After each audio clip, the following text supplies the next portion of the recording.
गुरुवे गौरचन्द्राय राधिके तदालये कृष्णाय कृष्णभक्ताय तद्भक्ताय नमो नमो। फैन टे पछु नमो विष्णुपादाय कृष्णपृष्ठाय भूतले श्रीमते भक्ति वैभव पुरी गोस्वामी नामिने गौरवाणी प्रचाराय दृढ़ संकल्प मुहूर्ते कृष्ण शक्ति स्वरूपाय श्री भक्ति प्रदायिने नमः। आजानुलंबित भुजौ कनकवदातो संकीर्तन कपितरौ कमलायताक्ष विश्वम्बर द्विजवर जुगधर्म पाल वंदे जगत्प्रियकरौ करुणा वागीशाजस्य वदने लक्ष्मी जस्योच वक्ष्यसि जस्यास्ति हृदये स्तम्भित सिंहं भजे। जगदानन्दकन्दाय प्रणत आर्तिहराय च नीलाचल निवासाय श्री जगन्नाथाय ते नमः। नीलाचल निवासाय नित्याय परमात्मने बलभद्र सुभद्राभ्यां श्री जगन्नाथाय ते नमः। हे देव हे दैत हे भुवनेक बंधु हे कृष्ण हे चपल हे करुणैक सिंधु हे नाथ हे रमण हे नयनाभिराम हा हा कदा नु भवितासि पदं दृश्यमे। राधा रासेश्वरी रम्या परमा च परात्मिका रसद्भाव कृष्ण कांता कृष्ण वक्षस्थल स्थिता। वाञ्छा कल्पतरुभ्यश्च च कृपा सिन्धुभ्येव च पतितानां पावनेभ्यो वैष्णवेभ्यो नमो नमः। श्री कृष्ण चैतन्य प्रभु नित्यानंद श्री अद्वैत गदाधर श्रीवासादि गौर भक्त वृंद। हरे कृष्णा कृष्ण कृष्ण हरे हरे हरे राम राम राम हरे हरे। सर्वादो प्रातस्मरणीय मध्य भगवत संबंध दाता पाश्चात्य जगतर गौरवाणी प्रचारक प्रवर श्रीकृष्ण चैतन्य मिशनर प्रतिष्ठाता आचार्य प्रवर नित्यनिलाप विष्णु ओम विष्णुपाद परमहंस परिव्रजकाचार्य प्रवर अष्टोत्र सतश्री पूज्य गुरुदेव श्रील भक्ति वैभव पुरी गोस्वामी महाराज पाद पद्मे अनंत कोटि दंडवत पूर्वक ताहांक कृपा भिक्षा प्रार्थना करुछि। तदनंतर मो शिक्षा गुरु पाद पद्म जहांक कृपारु ए अधम को किछि भगवत सेवा करिया पे सौभाग्य लाभ मिलछि। जे कि वर्तमान श्रीकृष्ण चैतन्य मिशन आचार्य जय विष्णुपाद परमहंस परिव्रजक आचार्य प्रवर तेदंडी स्वामी भक्ति विचार विष्णु गोस्वाई महाराज तांक पाद पद्म मध्य अधमर अनंत कर धन्यवाद पूर्वक कृपा भिक्षा प्रार्थना करुछि। तदनंतर उपस्थित आमर विजय कृष्ण दास प्रभु सुधाकर प्रभु आमर बड़ भाई सुभाष प्रभु उपस्थित समस्त भगवत पिपासु भक्तवृंद समस्त भगवत पिपासु भक्तिमती मातृवृंद समस्त पाद पद्मे अधमर अनंत कोटि धन्यवाद पूर्वक समस्त कृपा भिक्षा प्रार्थना करुछि। ए अधमर सेपरी योग्यता नहीं तथापि गुरु वैष्णव मान आदेश पालन करी किछि भगवत कथा कीर्तन करिया पे प्रयास करुछि। मोर निश्चय भूल होछि आपण माने समस्ते निज निज वैष्णवचित गुण द्वारा ये अधम को क्षमा करिए बोली मोर अनुरोध। नंदनंदन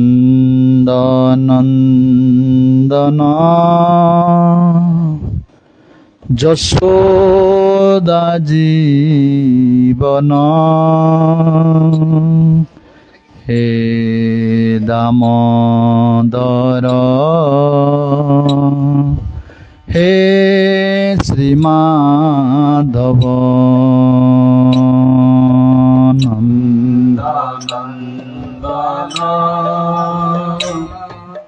जशोदा जीवन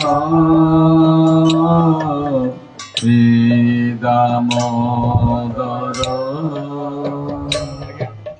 हे श्री माधव नंदनंदन जशोदा जीवन हे दामोदर हे श्रीमाधव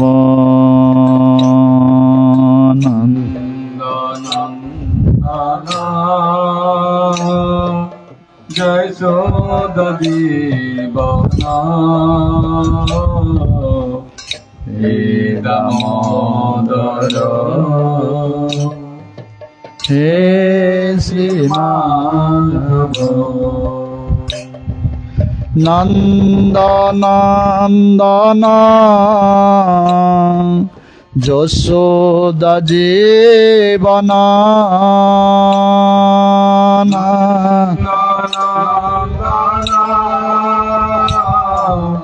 जशोदा जीवन नंदनंदन जशोदा जीवन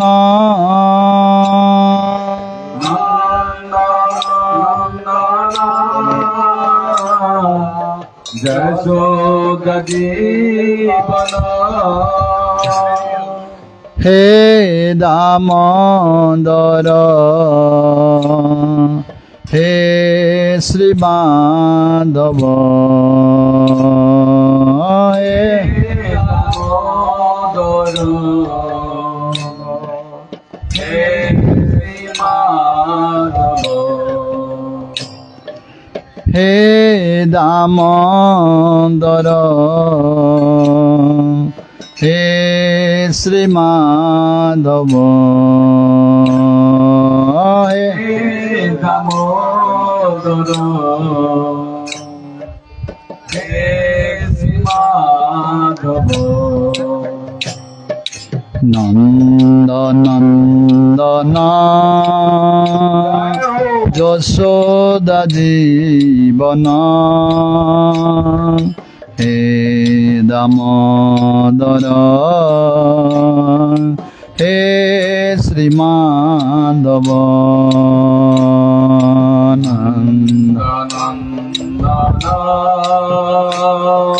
जशोदा जीवन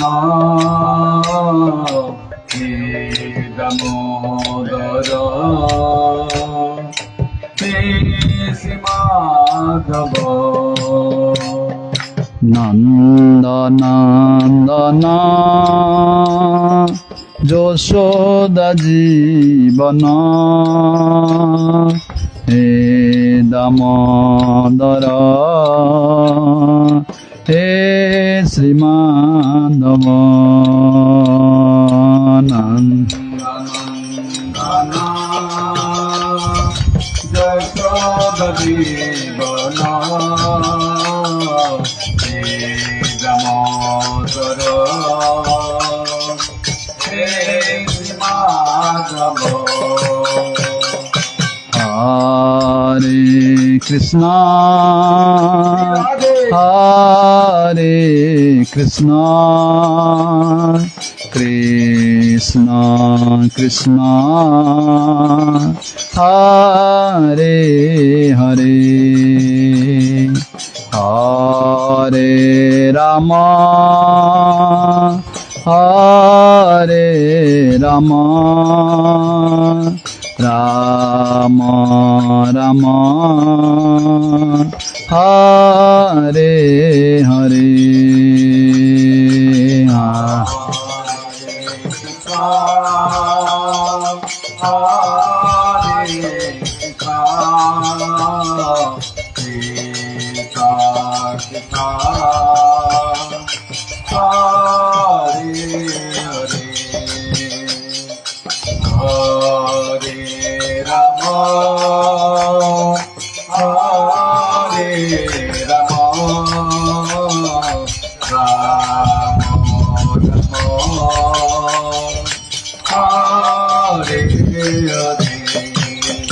Hare Krishna, Krishna Krishna, Hare Hare, Hare Rama, Rama Rama, Hare Hare. Hare Krishna, Krishna Krishna, Hare Hare, Hare Rama, Rama Rama, Hare Hare. Hare Krishna, Krishna Krishna, Hare Hare, Hare Rama, Rama Rama, Hare Hare. Hare Krishna, Krishna Krishna, Hare Hare, Hare Rama, Rama Rama, Hare Hare.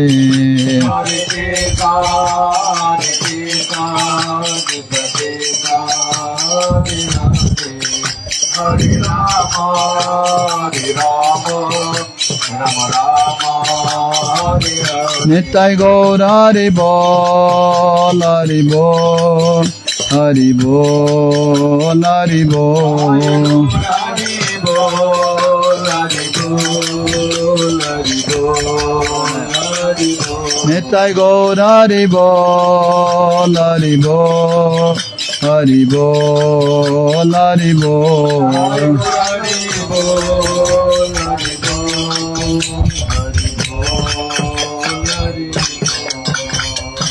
ये श्रीमद् भागवत महापुराण की, श्रीमद् भागवत मासिक कथा की, जे पुरुषोत्तम भगवान की, पुरुषोत्तम मास की, राधा गोविंद भगवान की, वृषभानंदिनी राधा रानी की, निताई गौरंग महाप्रभु की, जगन्नाथ बलदेव सुभद्रा सुदर्शन जीव की, भक्त विघ्न विनाशक लक्ष्मण सिंह देव की, भक्त प्रवर प्रहलाद महाराज की, परम वैष्णव शिव शंभु की, जे नितलाप विष्ट पूज्य गुरुदेव शिल भक्ति वैभव पुरी गोस्वामी महाराज की, नितलाप विष्ट जगद्गुरु शिल भक्ति सिद्धांत सरस्वती गोस्वामी प्रभुपाद की, जय विष्णुपाद परमंश परिव्रजकाचार्य प्रवर त्रिदंडी स्वामी भक्ति विचार विष्णु गोस्वामी महाराज की, जय विष्णुपाद परमंश परिव्रजकाचार्य प्रवर तदंडी स्वामी भक्ति शोध केशव गोसाई महाराज की, नित्यलाभ विष्ट भक्ति कमल गोविंद गोसाई महाराज की, जय तुलसी महारानी की, जय अनंत कोटि वैष्णव वृंद की, जय नित्यानंद समिति की, समागत गौर भक्त वृंद की, जय हरिनाम संकीर्तन की, गौर प्रेमानंदे हरि हरि बोल। गुरु वैष्णव मान महती कृपारो भगवान महती कृपारो आम मान को यही पुण्य पुरुषोत्तम मासरे भगवत प्राप्तिर श्रेष्ठ साधन जे सत्संग जहाँ जगत रे अत्यंत दुर्लभ अटे श्रीमद् भागवत कथा माध्यम रे आम मान को सुलभ होइछि। वस्तुतः आम मान प्रति हरि गुरु वैष्णव मानकर महती कृपा अटे। यह भागवत अनुष्ठान आज हूँ 22 दिन। गतकाली आम मैंने श्रवण कले किपरि देवकींकर 6 पुत्र को कंस मारिदेला। सप्तम गर्भरे अनंत भगवान आसिले जोगमया देवकी गर्भरु नहीं रोहिणी गर्भरे स्थापन कले।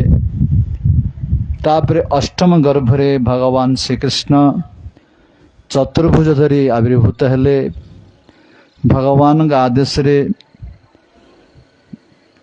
वसुदेव नहीं नंद गृहरे जशोदा निकट रखी तांकर जन्मित कन्या जोगमया को आनी बंदीशाला को आसिले।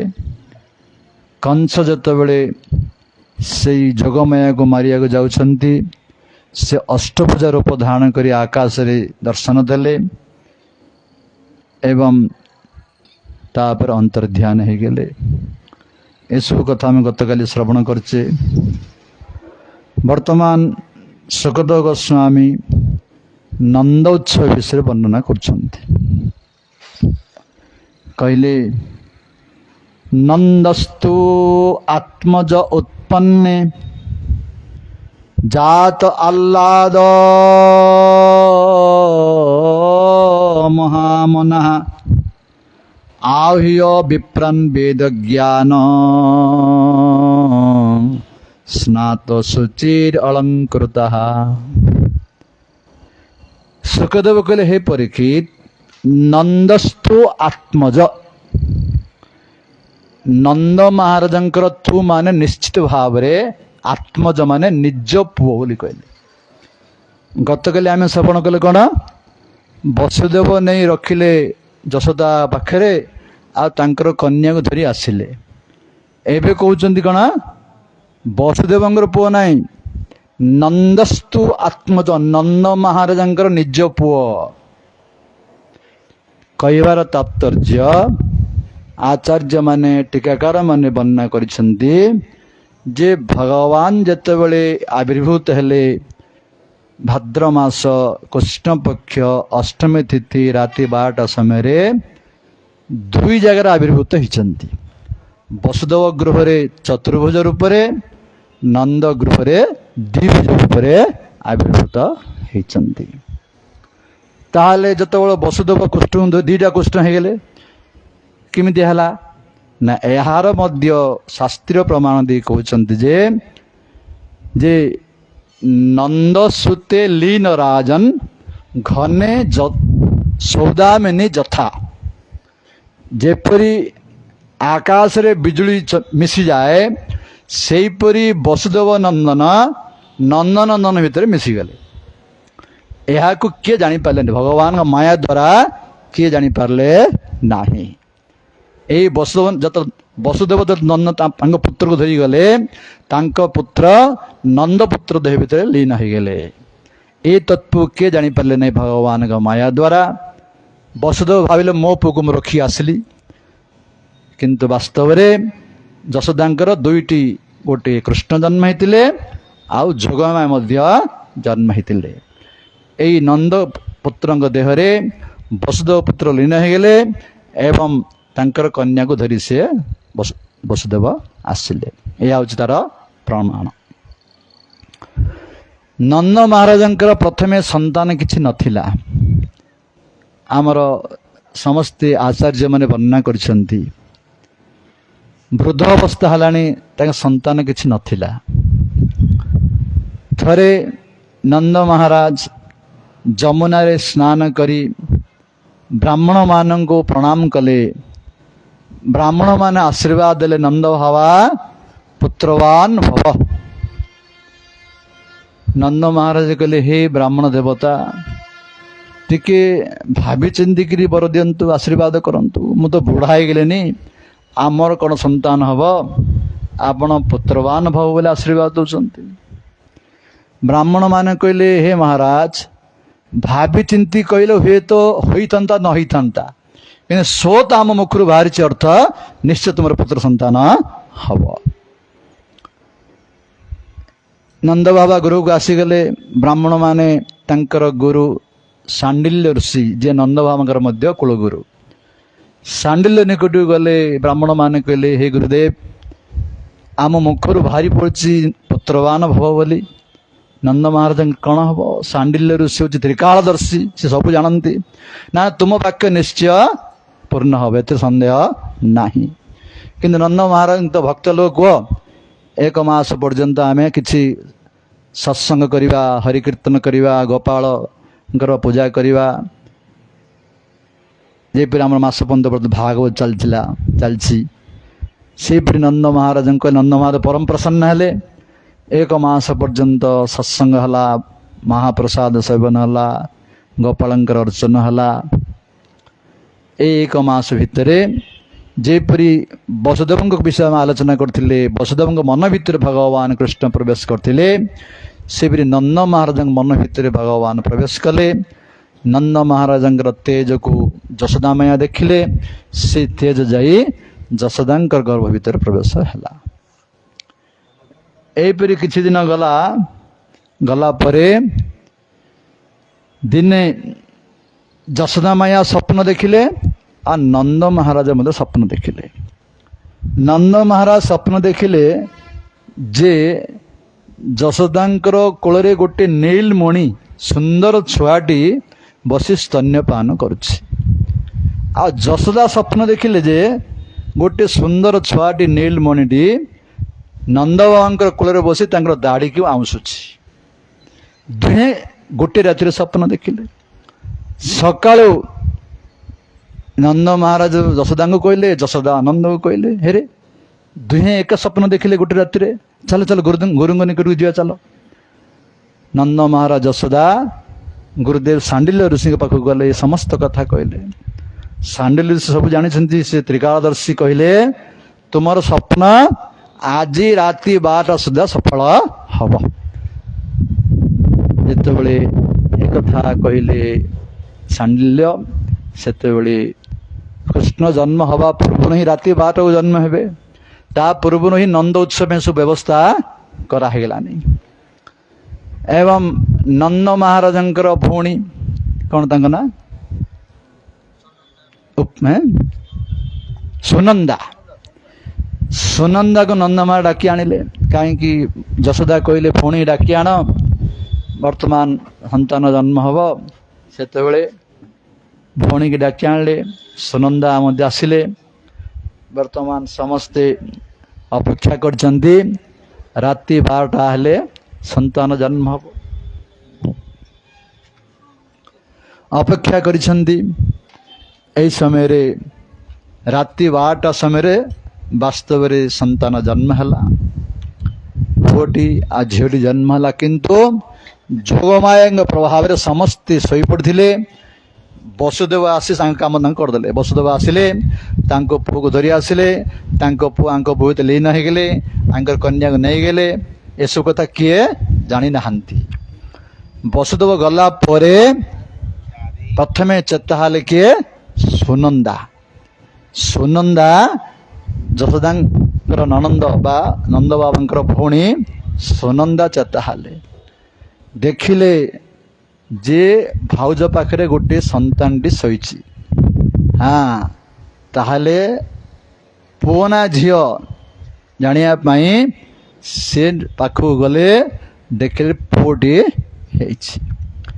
ଏପଟେ ନନ୍ଦ ମହାରାଜ ଗୋଶାଳାରେ ବସି ହରିନାମ କୀର୍ତ୍ତନ କରୁଛନ୍ତି, ଜପ କରୁଛନ୍ତି, କେତେବେଳେ ମୋ ସନ୍ତାନ ଜନ୍ମ ହବ ବୋଲି। ସୁନନ୍ଦା ଭାବିଲେ ଏ କଥା ମୋ ଭାଇକି ପ୍ରଥମେ କହିବି। ଏଇପରି ଚିନ୍ତା କରି ସୁନନ୍ଦା ଗଲେ ନନ୍ଦ ବାବାଙ୍କ ନିକଟକୁ, କହିଲେ ଭାଇଆ ବଧାୟୋ ବଧାୟୋ ବ୍ରଜ ଭାଷାରେ। ସେତେବେଳେ ନନ୍ଦ ବାବା କହିଲେ କ୍ୟା ଭୟ, କଣ ହେଇଛି? ନା ଲାଲା ଭୟ, ଗୋଟେ ପୁଅଟିଏ ହେଇଛି। ଯେତେବେଳେ ପୁଅଟି ହେଇଛି ବୋଲି ଶୁଣିଲେ ନନ୍ଦ ମହାରାଜ ପରମ ପ୍ରସନ୍ନ ହେଇଗଲେ। ସେ ରାତିରେ ହିଁ 2ଟା 3ଟା ରାତିରେ ହିଁ ଯାଇକି ଯମୁନାରେ ସ୍ନାନ କଲେ। ସ୍ନାନ କରି ଆସି जो विवाह समय जो ड्रेस थिला से ड्रेस काढले वर्तमान ଏବେ नंद महाराज। से ड्रेस वर्तमान बुढ़ा समय रे पिंजा जुबक हिला जी नंद महाराज। हाँ, से ड्रेस पिंधि तापरे वर्तमान समस्त वेदज्ञ ब्राह्मण माननको सब डकाइले। चारिआडे प्रचार हेगला नंद महाराजंकर पुओटी हेछि। समस्त ब्रजवासी माने प्रसन्न हेगले। सबुआडे सबु कदली गछ एवं आंब डाल पूर्ण कुंभ आदि समस्त घरे व्यवस्था कले। आउ प्रसन्न ही प्रथमे गाई मानक किपरि सेवा कले कहउछंती।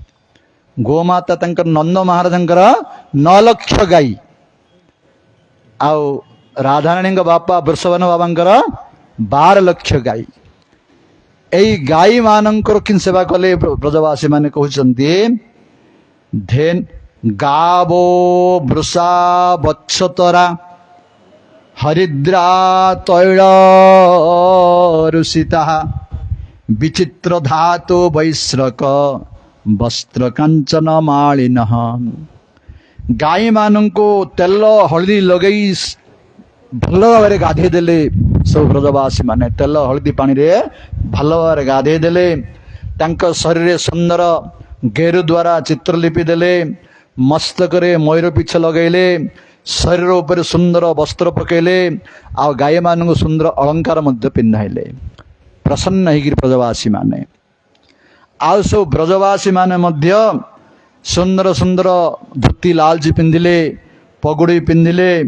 पिंधि विभिन्न उपहार धरी नंद गृह को जाउछंती उपहार दवा पई नंद गृह को।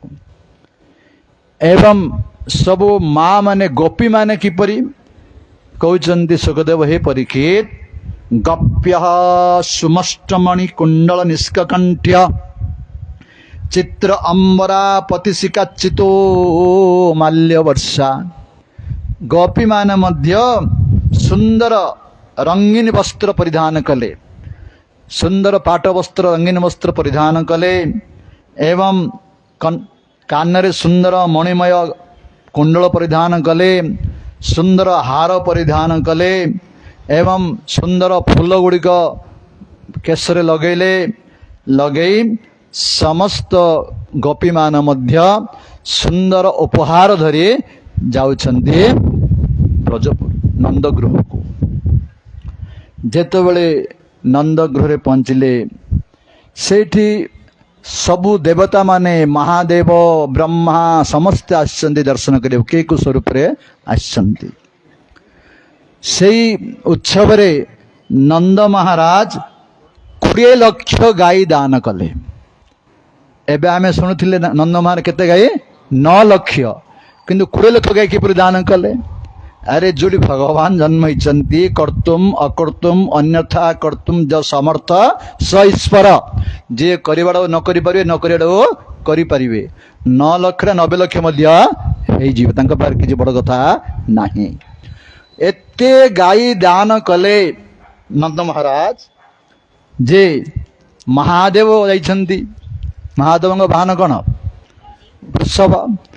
महादेव वृषभଙ୍କର ଲାଙ୍ଗୁଟ ଧରି ଠିଆ ହେଇଛନ୍ତି। अरे गाई बोले मो वृषभ दे दे परा बोले लांगुट धरी ठिया महादेव। ପାର୍ବତୀ ଯାଇଛନ୍ତି ଗଣେଶକୁ ଧରି, ଏତେ ସେ ହାତୀ ଦାନ କଲେ। ପାର୍ବତୀ ଭାବୁଛନ୍ତି ମୋ ପୁଅଟାକୁ ହାତୀ ବୋଲି କାହାକୁ ଦେଇଦେବେ ବୋଲି ପୁଅଟାକୁ ସେ ଚାକୁଳିକିରି ଧରିଛନ୍ତି। ସ୍ୱର୍ଗର ଧନୀ କିଏ? କୁବେର ଯାଇଛନ୍ତି। କୁବେର ମୁଣ୍ଡ ପୋତି ଦେଲେ, କି ମୁଁ ଧନୀ ହେ, ଆଜି ନନ୍ଦ ମହାରାଜ ଯୋଉ ସମ୍ପତ୍ତି ଦଉଛନ୍ତି ଲୋକମାନଙ୍କୁ ତାଙ୍କ ପାଖରେ ମୁଁ ଅତ୍ୟନ୍ତ ଧିକ୍ ବୋଲି ମୁଣ୍ଡ ପୋତି ଦେଲେ କୁବେର। ଏତେ ସମ୍ପତ୍ତି ପ୍ରଦାନ କଲେ। ଏହି ଉତ୍ସବକୁ ସମସ୍ତେ ଆସିଛନ୍ତି। ବର୍ତ୍ତମାନ ଗୋପୀମାନେ ଯେତେବେଳେ ସମସ୍ତ କିଛି ଉପହାର ଧରିଗଲେ, ନନ୍ଦଲାଲକୁ ଦେଖିଲେ, ଯଶୋଦା ଲାଲକୁ ଆଶୀର୍ବାଦ ଦଉଛନ୍ତି। ଆମେମାନେ ଭଗବାନ ପାଖକୁ ଗଲେ ମାଗୁଛେ, କିନ୍ତୁ ଗୋପୀମାନେ ଭଗବାନଙ୍କୁ ବାତ୍ସଲ୍ୟ ଭାବରେ ଆଶୀର୍ବାଦ ଦଉଛନ୍ତି। କଣ ଆଶୀର୍ବାଦ ଦଉଛନ୍ତି? जुगु जुगु जियो रे जसोदा मैया तेरो लालना। जुगु जुगु जियो रे जसोदा मैया तेरो लालना। जुगु जुगु जियो रे जसोदा मैया तेरो लालना। जुगु जुगु जियो रे जसोदा मैया तेरो लालना। तेरो लालना मैया तेरो लालना। तेरो लालना मैया तेरो लालना। तेरो लालना मैया तेरो लालना। लालना मैया तेरो लालना। जुग जुग जियो रे जसोदा मैया तेरो लालना। जुग जियो रे जसोदा मैया तेरो लालना। जुग जुग जियो रे जसोदा मैया तेरो लालना। जुग जुग जियो रे जसोदा मैया तेरो लालना। सब गोपी मैंने आशीर्वाद देले, हे जसोदा तोर पुओ जुग जुग बंची थाऊ, राजा है आम मानू से शासन करू। एपरी आशीर्वाद देले। वर्तमान नंदोत्सव पालन हम। यही नंदोत्सव समस्त आसछन्ति, किंतु रोहिणी माता आसी नाहंती। कहीं जे जार स्वामी अछंती जेल भितर, से कौन श्रृंगार की उत्सव को आसवे, मन दुख नहीं। किंतु जसोदा माता ए नंद बाबा जाई रोहिणी माता को निवेदन कले, हे देवी वर्तमान जसोदा तो अछंती श्रुतिका गृह रे, तुम्हें न आसिले उत्सव किपरि हब, तुम्हें आस। नंद बाबांकर निवेदन रे रोहिणी माता मध्य वर्तमान श्रृंगार आसिले, उत्सव आरंभ हब। से उत्सव रे कहउचंती सुखदेव गोस्वामी, अबाद्यन्ते विचित्राणि बादित्राणि महोत्सवे, कृष्णे विश्व ईश्वरे अनंते नंदस्य ब्रजम आगते। से उत्सव रे विचित्र वाद्य सब बाजिला बोली कहउचंती। अबाद्यन्त विचित्राणि बादित्राणि, विभिन्न प्रकार विचित्र वाद्य बाजिला। विचित्र वाद्य कौन अच्छी किए? नले हारिबिनम वाद्य, नले बीणा वाद्य, नले मृदंग वाद्य सिना अच्छी। विचित्र वाद्यर अर्थ कौन? तार अर्थ आमर ब्रजवास सन्थ मैंने कहउचंती, विचित्र वाद्यर अर्थ होची समस्त पाखर तो हारिबिनम ना, समस्त पाखर तो मृदंग ना, समस्त आसुनी। तेणु विचित्र वाद्य अर्थ होची जहा पाखरे जहा थिला, का पाखरे ताटिया, ता पाखरे चढ़ुआ, जहा पाखरे जहा थिला सबु धरि आसी वाद्य बजाइବାକୁ लागिल। ए होची विचित्र वाद्य। एपरी सुंदर भाव जिते नंद उत्सव हवा को जाऊँगी, से समय आसी पहुँचले किए? वृषभान बाबा, राधाराणी बापा। राधाराणी जन्म ही ना। वृषभान बाबा कीर्तिदा मैया अनेक दही माखन क्षीर सब भार भार धरी आसी पहुँचले। से उपहार अर्थ केवल क्षीर माखन दही ये सब धरी आसती सब बड़े। जेतबेले वृषभान बाबा आसिले, से समय कौन है ना, आमर टीकाकार माने आचार्य माने वर्णना करुछंती, नंद गृह जेपरी आमर आलोचना करथिले समुद्र मंथन लीला सेहीपरि एठी मध्य गोटे अपूर्व मंथन हला सेठी देवता माने गोटे पटे एवं असुर माने गोटे पटे सेठी हेतिले एठी कण ना ए नंदगांव पार्टी गोटे पटे आ बरसना पार्टी गोटे पटे हे गेले एवं सेठी मंदर पर्वत को धरी मंथन करथिले एठी नंद महाराज रखिदेले मझिरे नंद महाराज रखिदेले मझिरे आउ एते क्षीर एते दही माखन समस्ते समस्त ऊपर को पकेले जे नंद गृह क्षीर समुद्र भली भर्ती हे गेला सेई नंद गृह रे केतबले नंद महाराज को झिकुचंती बरसना पार्टी केतल नंदगांव पार्टी एपरि झिकुचंती पटे एपरि भावरे सेठी समुद्र अपूर्व समुद्र मंथन चलीसी सेई समुद्र मंथन रे प्रथम बाहरतिला विष किंतु एई समुद्र मंथन रे प्रथम बाहरला आह्लाद आनंद कृष्ण होचंती आनंद आनंद बाहरिला सेई समुद्र मंथन रे गुटे गाई बाहरतिले कामधेनु सुरभि गाई एई समुद्र मंथन रे 20 लाख गाई दान देले नंद महाराज एपरि भाव रे सुंदर भाव रे परस्पर भितरे क्षीर दही पकई नृत्य करछंती आमे मध्य 5 मिनिट कीर्तन करिबा तांको सहित आउ हरिकथा परे आउटी अधिक कीर्तन हब सेठी किछि नंद महाराज को प्रसाद दिया हबे खाली 5 मिनिट कीर्तन करी आमे आगु को जिबा नंद के आनंद भयो जय कन्हैया लाल की नंद की आनंद भयो जय कन्हैया लाल की नंद के आनंद भयो जय कन्हैया लाल की नंद की आनंद भयो जय कन्हैया लाल की नंद के आनंद भयो जय कन्हैया लाल की नंद की आनंद भयो जय कन्हैया लाल की जय कन्हैया लाल की जय हो गोपाल की जय कन्हैया लाल की जय हो गोपाल की जय कन्हैया लाल की जय हो गोपाल की जय कन्हैया लाल की जय हो गोपाल की नंद के आनंद भयो जय कन्हैया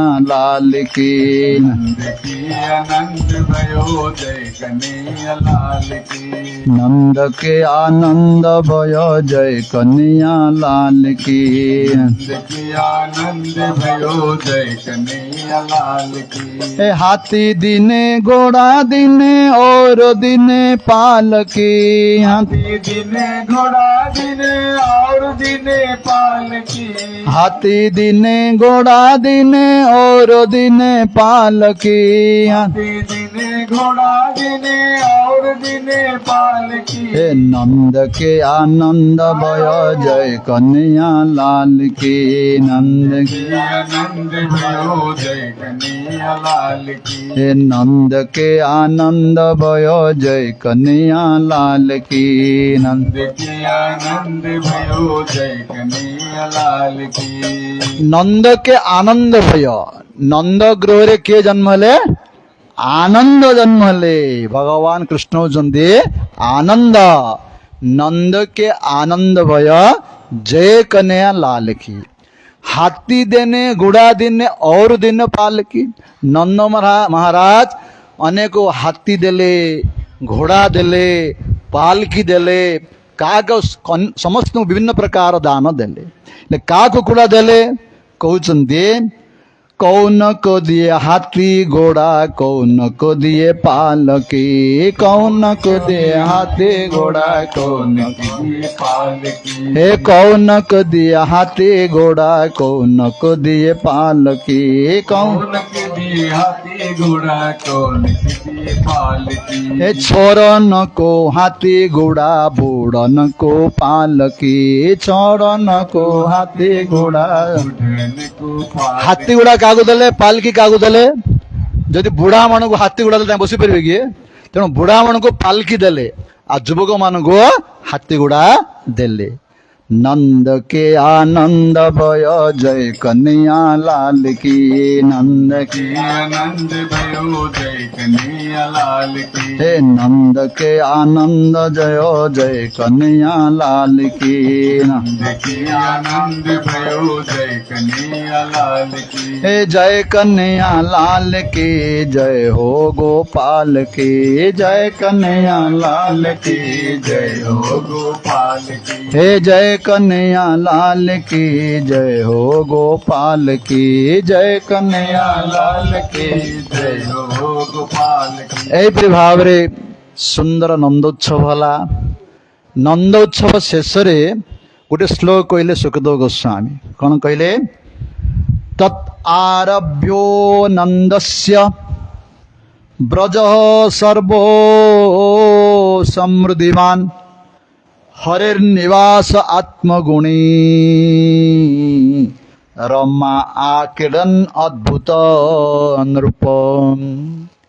এই শ্লোকর সাধারণ অর্ଥ ହେଲା তদ আরভ্য নন্দস্য ବ୍ରଜ ସର୍ବ ସମୃଦ୍ଧିମାନ ହରେର ନିବାସ। ଯେଉଁଦିନଠାରୁ ଶ୍ରୀହରି ସେଇ ବ୍ରଜରେ ଆବିର୍ଭୂତ ହେଲେ ସେଇଦିନଠାରୁ ଏ ବ୍ରଜଭୂମି ସମସ୍ତ ପ୍ରକାର ସମ୍ପତ୍ତି ସମୃଦ୍ଧି ହେବାକୁ ଲାଗିଲା ଏବଂ ରମା ଆକିଡ଼ନ ରମା ମାନେ ଲକ୍ଷ୍ମୀଙ୍କର କ୍ରୀଡ଼ାସ୍ଥଳୀ ହେଇଗଲା ଏଇ ବ୍ରଜଭୂମି।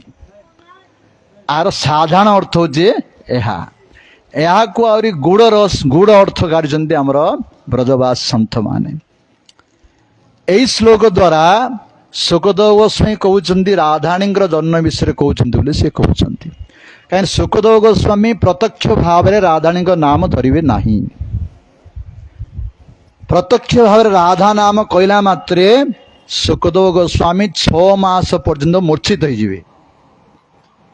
ରାଧା ତାଙ୍କର ଏଇଥିପାଇଁ ପ୍ରାଣ ଥିଲା। ଏଇ ସୁଖଦେବ ଗୋସ୍ୱାମୀ ପୂର୍ବ ଜନ୍ମରେ ଶୁଆ ପକ୍ଷୀ ଥିଲେ। କାହାର? ରାଧାରାଣୀଙ୍କର। ରାଧାରାଣୀଙ୍କର ଶୁଆ ପକ୍ଷୀ ଥିଲେ। ରାଧାରାଣୀ ଏତେ ତାଙ୍କୁ ଭଲ ପାଉଥିଲେ, ତାଙ୍କର ଥଣ୍ଟକୁ ଚୁମ୍ବନ ଦେଉଥିଲେ ରାଧାରାଣୀ, ତାଙ୍କୁ ଡାଳିମ୍ବ ଖାଇବାକୁ ଦେଉଥିଲେ। ଯେତେବେଳେ ରାଧାରାଣୀ କୃଷ୍ଣ ବିରହରେ ବ୍ୟଥିତ ହେବେ ସେହି ସମୟରେ ଏ ଶୁଆ କୃଷ୍ଣ କୃଷ୍ଣ ବୋଲି କୀର୍ତ୍ତନ କରି ରାଧାରାଣୀଙ୍କୁ ଆନନ୍ଦ ଦେଉଥିଲେ। ସେଇପରି କୃଷ୍ଣ ଯଦି ରାଧାଙ୍କ ବିରହରେ ବ୍ୟଥିତ ହେବେ ତାଙ୍କ ପାଖକୁ ଯାଇ ରାଧେ ରାଧେ ବୋଲି କୀର୍ତ୍ତନ କରି କୃଷ୍ଣଙ୍କୁ ଆନନ୍ଦ ଦେଉଥିଲେ ଏଇ ଶୁଆ ପକ୍ଷୀ। ଯେତେବେଳେ ରାଧାକୃଷ୍ଣଙ୍କର ଲୀଳା ସମାପନ କରି ସ୍ୱଧାମକୁ ଗଲେ এই ଶୁଆ ପକ୍ଷୀ କହିଲେ ତୁମେ ଯାଇ ଏଇ କଥା ଆମର କଥା ଭାଗବତ କଥା ପ୍ରଚାର କର। ରାଧାକୃଷ୍ଣଙ୍କର ଆଦେଶରେ ଏ ସୁଖଦେବ ଗୋସ୍ୱାମୀ ଯେ ଶୁଆ ପକ୍ଷୀ ଥିଲେ ସେ ଆସି ଏଇ ମର୍ତ୍ତ୍ୟ ଲୋକରେ ଗୋଟେ ଶୁଆ ଘରେ ଜନ୍ମ ହେଲେ ଡିମ୍ବ ହେଇକିରି। କୋଉଠି ନା ଯୋଉଠି ମହାଦେବ ପାର୍ବତୀଙ୍କୁ କହୁଛନ୍ତି ଭାଗବତ କଥା। ଅମରନାଥ ଯାଆନ୍ତି ଲୋକମାନେ। ଅମରନାଥରେ ମହାଦେବ ପାର୍ବତୀ କହନ୍ତି ଭାଗବତ କଥା। ପାର୍ବତୀ ଯେତେବେଳେ ଭାଗବତ କଥା ଶୁଣିବାକୁ ଇଚ୍ଛା କଲେ ମହାଦେବ କହୁଛନ୍ତି, କିନ୍ତୁ ମହାଦେବ ଭାଗବତ କଥା କହିଲେ କିପରି ଆଖି ମୁଦିକିରି ସେ କହିବେ। ତେଣୁ ପାର୍ବତୀ କହିଥିଲେ ମୁଁ କହିଲା ସମୟରେ ତୁମେ ହଁ ବୋଲି କହୁଥିବ, ହଁ ବୋଲି କହିଲେ ମୁଁ ଜାଣି ତୁମେ ଶୁଣୁଛ ବୋଲି। ଠିକ ଅଛି। ବର୍ତ୍ତମାନ ମହାଦେବ ଆଖି ମୁଜି ଭାଗବତ କଥା କହୁଛନ୍ତି, ପାର୍ବତୀ ହଁ ହଁ କହୁଛନ୍ତି। ଏଇ ସମୟରେ ପାର୍ବତୀଙ୍କୁ ନିଦ ଆସିଗଲା। ଏବେ କେତେ ମା ମତେ ଶୋଇଥାଉଛନ୍ତି ଏଠି ମଧ୍ୟ ଦେଖିଥାଉଛି। ହଁ, ପାର୍ବତୀଙ୍କୁ ନିଦ ଆସିଗଲା। ଯେତେବେଳେ ନିଦ ଆସିଗଲା ପଛପଟେ ସେ ଅମରନାଥ ମହାଦେବଙ୍କ ପଛପଟେ ବୃକ୍ଷରେ ସେ ଶୁଆ ପକ୍ଷୀଟି ଶୁଣୁଥିଲା। ଡିମ୍ବରୁ ବାହାରିଛି, ସେ ପ୍ରକଟ ହେଇଛି, ସେ ଶୁଣୁଛି। ପାର୍ବତୀ ଯେତେବେଳେ କଥା ହଁ ହଁ ପୁରା ବନ୍ଦ କରିଦେଲେ, ଏ ମହାଦେବ ତ କଥା ବନ୍ଦ କରିଦେବେ। ତେଣୁ ସେଇ ଶୁଆ ପକ୍ଷୀଟି ସେ ପାର୍ବତୀଙ୍କ ସ୍ୱରରେ ହଁ ହଁ କହିବାକୁ ଲାଗିଲା। ଯାହା ଫଳରେ ଭାଗବତ କଥା କହିଲେ ସମସ୍ତ ଭାଗବତ କଥା ସୁଖଦେବ ଗୋସ୍ୱାମୀ ଶୁଆ ପକ୍ଷୀ ରୂପରେ ମହାଦେବ ନିକଟରୁ ଶୁଣି ଦେଇଛନ୍ତି। ପ୍ରଥମେ ଯେତେବେଳେ ଭାଗବତ ସରିଲା, ଯେ ବୃନ୍ଦାବନ ବିହାରୀ ଲାଲ କି ଯେତେବେଳେ ମହାଦେବ ଭଗବାନଙ୍କର ଯଶ ଗାନକୁ ସେତେବେଳେ ନିଦ ଭାଙ୍ଗିଲା ପାର୍ବତୀଙ୍କର। ରେ ସ୍ୱାମୀ ମୁଁ ଶୁଣିପାରିଲିନି ଆପଣ ଭାଗବତ ଅଧରୁ ମୁଁ ଶୋଇପଡ଼ିଲି। ତୁମେ ଶୋଇପଡ଼ିଲ ତାହେଲେ କିଏ ଶୁଣୁଥିଲା, କିଏ ହଁ ହଁ କହୁଥିଲା? ଦେଖିଲେ କିଏ ଅଛି ଏଇଠି, ଦେଖିଲେ ଗୋଟେ ଶୁଆ ପକ୍ଷୀଟିଏ ହଁ ହଁ କହୁଛି। ମହାଦେବ କ୍ରୋଧ କଲେ, ରେ ଇଏ ଏଇ ଆତ୍ମକଥା ଭାଗବତ କଥାକୁ ଛୁରୀକି ଶୁଣୁଛି। ମହାଦେବ କ୍ରୋଧ କରି ତାକୁ ପଛରେ ମାରିବାକୁ ଗଲେ, ତ୍ରିଶୂଳ ଧରିରେ ମାରିବାକୁ ଗଲେ। ସେ ଶୁଆ ପକ୍ଷୀ ଉଡ଼ି ଉଡ଼ି ଉଡ଼ିଗଲା, ତା ପଛରେ ମହାଦେବ ଯାଉଛନ୍ତି। ସେଇ ସମୟରେ ବ୍ୟାସଦେବଙ୍କର ପତ୍ନୀ ବିଠିକା ଦେବୀ ସ୍ନାନ କରୁଥିଲେ। ସ୍ନାନ କରିବା ସମୟରେ ତାଙ୍କର ହାଉଳି ଆସିଲା। ହାଉଳି ସମୟରେ ଶୁଆ ପକ୍ଷୀ ତାଙ୍କ ପାଟି ଭିତରକୁ ପଳେଇଗଲା। ଏହିପରି ଭାବରେ ବ୍ୟାସଦେବଙ୍କର ପତ୍ନୀ ବିଠିକା ଦେବୀଙ୍କ ଗର୍ଭରେ ଦୀର୍ଘ 12 ବର୍ଷ ରହିଲେ। ତାପରେ ସୁଖଦେବ ରୂପରେ ଜନ୍ମ ହେଲେ। ଏଇ ସୁଖଦେବ ଯିଏ ପୂର୍ବ ଜନ୍ମରେ ରାଧାରାଣୀଙ୍କର ପ୍ରିୟ ଶୁଆ ପକ୍ଷୀ ଥିଲା, ତେଣୁ ଅତ୍ୟନ୍ତ ପ୍ରିୟ ତାଙ୍କର ରାଧା ନାମ।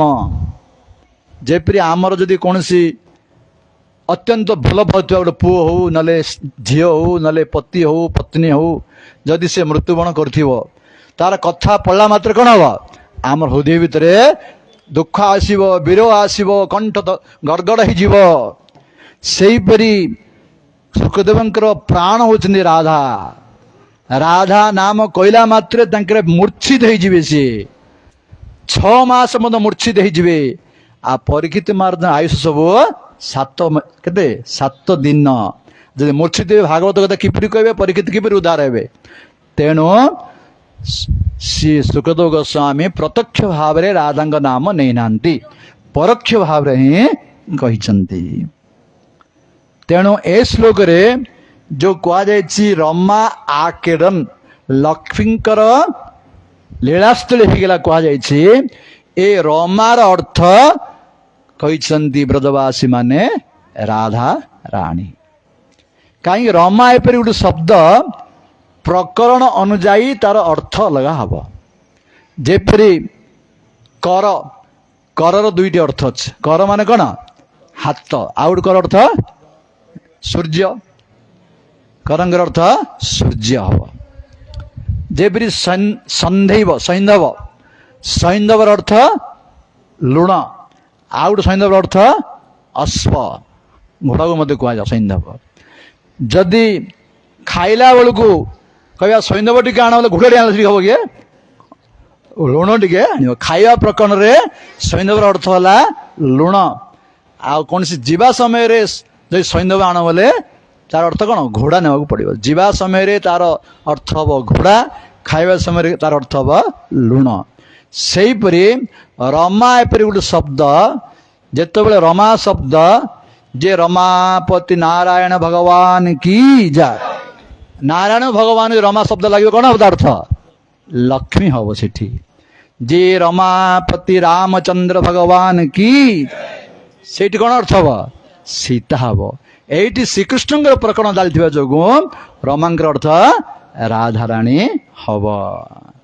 ତେଣୁ ଏଇ କୃଷ୍ଣ ଜନ୍ମ ହବାର 15 ଦିନ ପରେ, ଯେପରି ଭାଦ୍ର ମାସ ଶୁକ୍ଳପକ୍ଷ ଅଷ୍ଟମୀ ତିଥିରେ ଜନ୍ମ ହେଲେ କୃଷ୍ଣ, ସେଇପରି ଭାଦ୍ର ମାସ ଶୁକ୍ଳପକ୍ଷ ଅଷ୍ଟମ ତିଥିରେ ରାଧାରାଣୀଙ୍କର ଆବିର୍ଭାବ ହେଇଛି ବର୍ଷନାରେ, ବୃଷଭାନ ବାବାଙ୍କର ଗୃହରେ।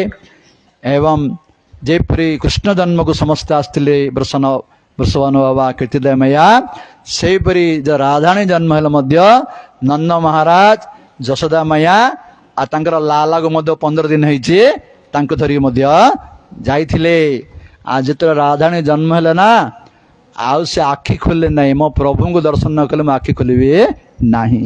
ତେଣୁ କୃଷ୍ଣ ଯାଇଥିଲେ, 15 ଦିନ ହେଇଛି, ଦୁଇକୁ ପାଖରେ ଶୁଆଇ ଦେଇଥିଲେ। କୃଷ୍ଣ ଯାଇ ତାଙ୍କୁ ଯେତେବେଳେ ସ୍ପର୍ଶ କଲେ ରାଧାରାଣୀକି, ସେଇଠି ରାଧାରାଣୀ ଆଖି ଖୋଲିଥିଲେ। ଏବଂ ଜନ୍ମ ହଉ ହିଁ କୃଷ୍ଣ ରାଧାଙ୍କର ମିଳନ ହେଇଯାଇଛି। ଯେ ବୃଷଭାନନ୍ଦିନୀ ରାଧା ରାଣୀ କି ଜୟ। ଏହିପରି ଭାବରେ ରାଧା କୃଷ୍ଣ ଜନ୍ମ ହେଲେ, ରାଧାରାଣୀଙ୍କର ଜନ୍ମ ହେଲେ। ତାପରେ ବର୍ଣ୍ଣନା କରୁଛନ୍ତି ସୁଖଦେବ ଗୋସ୍ୱାମୀ, ହେ ପରୀକ୍ଷିତ, ଗୋପାନ ଗୋକୁଳ ରକ୍ଷାୟାମ ନିରୂପ୍ୟ ମଥୁରାଙ୍ଗତଃ ନନ୍ଦ କଂସସ୍ୟ ବାର୍ଷିକମ୍ କରମ୍ ଦାଡ଼ମ୍ କୁରୁ ଭବବଃ। ଅନେକ ଦିନ ପର୍ଯ୍ୟନ୍ତ ନନ୍ଦ ଉତ୍ସବ ହେଲା। ତାପରେ ନନ୍ଦ ମହାରାଜ ବାର୍ଷିକ କର ଦେବା ପାଇଁ କଂସ ନିକଟକୁ ଯିବାକୁ ବାହାରିଲେ। ଇଏ କଂସ ହେଉଛନ୍ତି ବଡ଼ ରାଜା, ଇଏ ଛୋଟ ରାଜା। ତେଣୁ ନନ୍ଦ ମହାରାଜ ମଥୁରା ଯାଇ କଂସ ମହାରାଜଙ୍କୁ ପ୍ରତିବର୍ଷ କର ଦେଉଥିଲେ। ଏବେ ବାର୍ଷିକ କର ଦେବା ପାଇଁ ଅନ୍ୟାନ୍ୟ ବ୍ରଜର ସମସ୍ତ ଲୋକମାନଙ୍କୁ ଦାୟିତ୍ୱ ଦେଇ ନନ୍ଦ ମହାରାଜ ନିଜେ ମଥୁରା ଗଲେ, କଂସ ମହାରାଜକୁ ମିଶିଲେ ଏବଂ କଂସ ମହାରାଜ ପ୍ରସନ୍ନ ହେଲେ। ସମସ୍ତ ଯାହା ନେଇଥିଲେ ରଖିଲେ, ତାଙ୍କୁ ରହିବା ପାଇଁ ଗୋଟେ ବ୍ୟବସ୍ଥା କଲେ। ନନ୍ଦ ମହାରାଜ ସେ ଗୃହରେ ଅଛନ୍ତି। ଯେତେବେଳେ ନନ୍ଦ ମହାରାଜ ଆସିଛନ୍ତି ଏକଥା ଶୁଣିଲେ କିଏ? ନନ୍ଦର আগমন শুনি নন্দর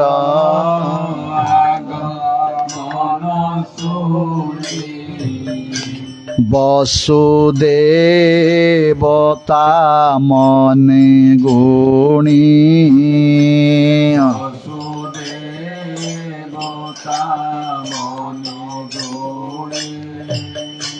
স্বভাবে নন্দ মিত্র মোর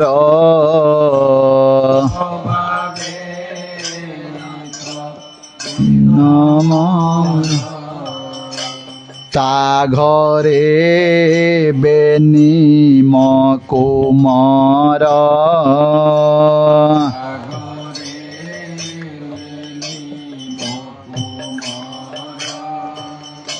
হেমন্ত মনে বিচারিলা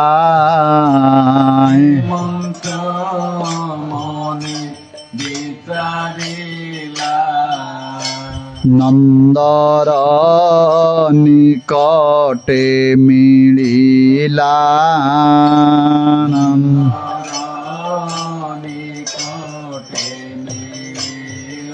जय भक्त वत्सल भगवान की।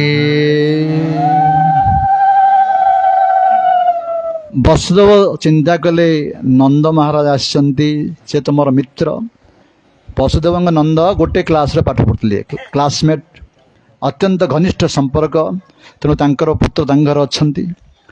तेणु कहउचंती मोर पुओ दुटी तांक गृह अछंती, आसचंती नंद महाराज, मु जाई टिके मिसिबी। ए चिंता करी वसुदेव जाए नंद महाराज मथुरा रे जोटी थिले जाई मिसिले। जेतले वसुदेव गले नंद पाखको, सुखदेव कहउचंती हे परीक्षित, तम दृष्ट्वा सहसा उत्थाय देह प्राणम इव आगतम प्रीता प्रियतमम दुर्भ्याम ससुजे प्रेम विहल। जेतबले वसुदेव को देखिले नंद महाराज, तांको एपरि अनुभव होला कौन जेपरि प्राण चली जाइथिबो, प्राण आसिले जेपरि अनुभव हबो सेपरि अनुभव हैला। प्रसन्न हो गले नंद महाराज, जाए दुई जन को आलिंगन कले। अति प्रिय संपर्क थिला नंद महाराज वसुदेवंकर। दुई आलिंगन कले। वसुदेव वर्तमान कहते नंद महाराज को। वसुदेव कहले, दिष्ट्या भ्रातः प्रवयस इदानीम अप्रजस्योते प्रजा आशया निवृत्तस्य प्रजा समपद्यते। हे महाराज, वसुदेव कहते नंद महाराज, हे नंद महाराज, आपनकर वृद्ध वयस हो गलानी, आउ संतान हबार आशा नथिला, किंतु सौभाग्यवशतः आपण संतानटे हैला। हे महाराज, दिष्ट्या संसार चक्र अस्मिन् वर्तमान पुनर्भवः उपलब्धम भवान अद्य दुर्लभम प्रिय दर्शनम। वसुदेव कहले, ए संसार चक्र रे भ्रमण करी करी तुमको दर्शन करी मोर अनुभव होची मोर पुनर्जन्म हेछि। काहेकि दुर्लभ प्रिय दर्शनम। प्रिय दर्शन माने वैकुंठ प्रिय दर्शनम। जड़े भगवान प्राणप्रिय भक्त को दर्शन करवा जगत अत्यंत दुर्लभ अटे। जड़े शुद्ध भक्त को दर्शन करवा अत्यंत दुर्लभ अटे जगत भितर। आमर शिक्षा गुरु पाद पद्म 3 स्वामी भक्ति विचार विष्णु गोस्वामी महाराज कहते जे भगवान सुलभ प्रत्येक ग्राम रे भगवान विग्रह रूप अच्छा किंतु शुद्ध भक्त अत्यंत दुर्लभ अटे। तेणु वसुदेव कहते हे महाराज आपण भली जन शुद्ध भक्त को दर्शन करवा अत्यंत दुर्लभ अटे। आज मोर सौभाग्य बल आपको दर्शन कली आज मत अनुभव हो मोर पुनर्जन्म हेची। हे महाराज न एकत्र प्रिय संवास श्रोदम चित्रकर्मणाम ओघेन वियमानानाम प्लवानाम स्रोतस्य जथा। वसुदेव कहिले ए संसार भितर निजर प्रियजन माने निज अत्यंत जाग भल पाउथबो स्वामी स्त्री हो भाई भाई हो बापा पुओ हो समस्ते चाहती आम सब मिसिक रहिबु किंतु मिसी रही पारंती नाही। कहीं चित्रकर्मणां समस्त प्रारब्ध कर्म अलग अलग समस्त कर्म अलग अलग तेणु मिसिंग चाह रही रही पाना। सबुठ अति संपर्क होची पति पत्नी संपर्क से मिसी रही पाना। बुढ़ा बेल को बड़ पुपारे बापा थी सान पुपारे माँ थी से मृत्यु पद मिसिक रही पाना। कहीं समस्त कौन प्रारब्ध कर्म अलग अलग। तेणु हे महाराज आमे दुई अति संपर्क थिले मध्य आमे मिसी रही पारले नहीं। तुमर कर्म अलगा मोर कर्म अलगा। हे जेतबेले एपरि वसुदेव कहले नंद महाराज कहले हाँ ठीक कथा बड़ दुर्भाग्य विषय दे तुमर 6टी पुत्र कंस मारिदेला एवं शेष कन्याटी होता से मध्य स्वर्ग को चलीगला। नंद महाराज एपरी कहले शेष वसुदेव कहले हे महाराज आपण गोटे काम करंतु मो सहित आपण साक्षात हो गला एवं कंस को तो आपण कर देदेले आपण अति शीघ्र ब्रज को चली जातु गोकुल को चली जातु कहीं गोकुल रे उत्पात होबार संभावना अच्छी आपण अति शीघ्र चली जातु। जेतबेले एक कथा कहले नंद महाराज मन छनछन हला शुणिण मित्र वचन शुणिण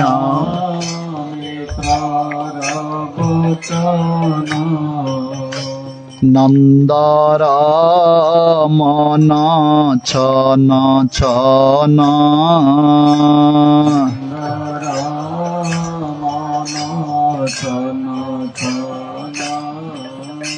सकटे नाना द्रव्य भरी सकटे नाना द्रव्य भरी भय सुमरे नर हरि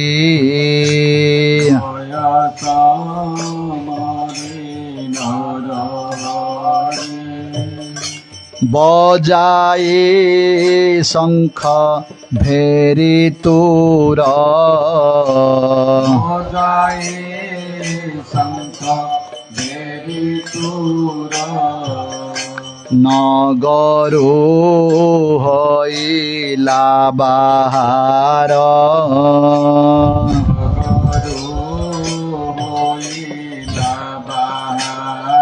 जय भक्त वत्सल भगवान की।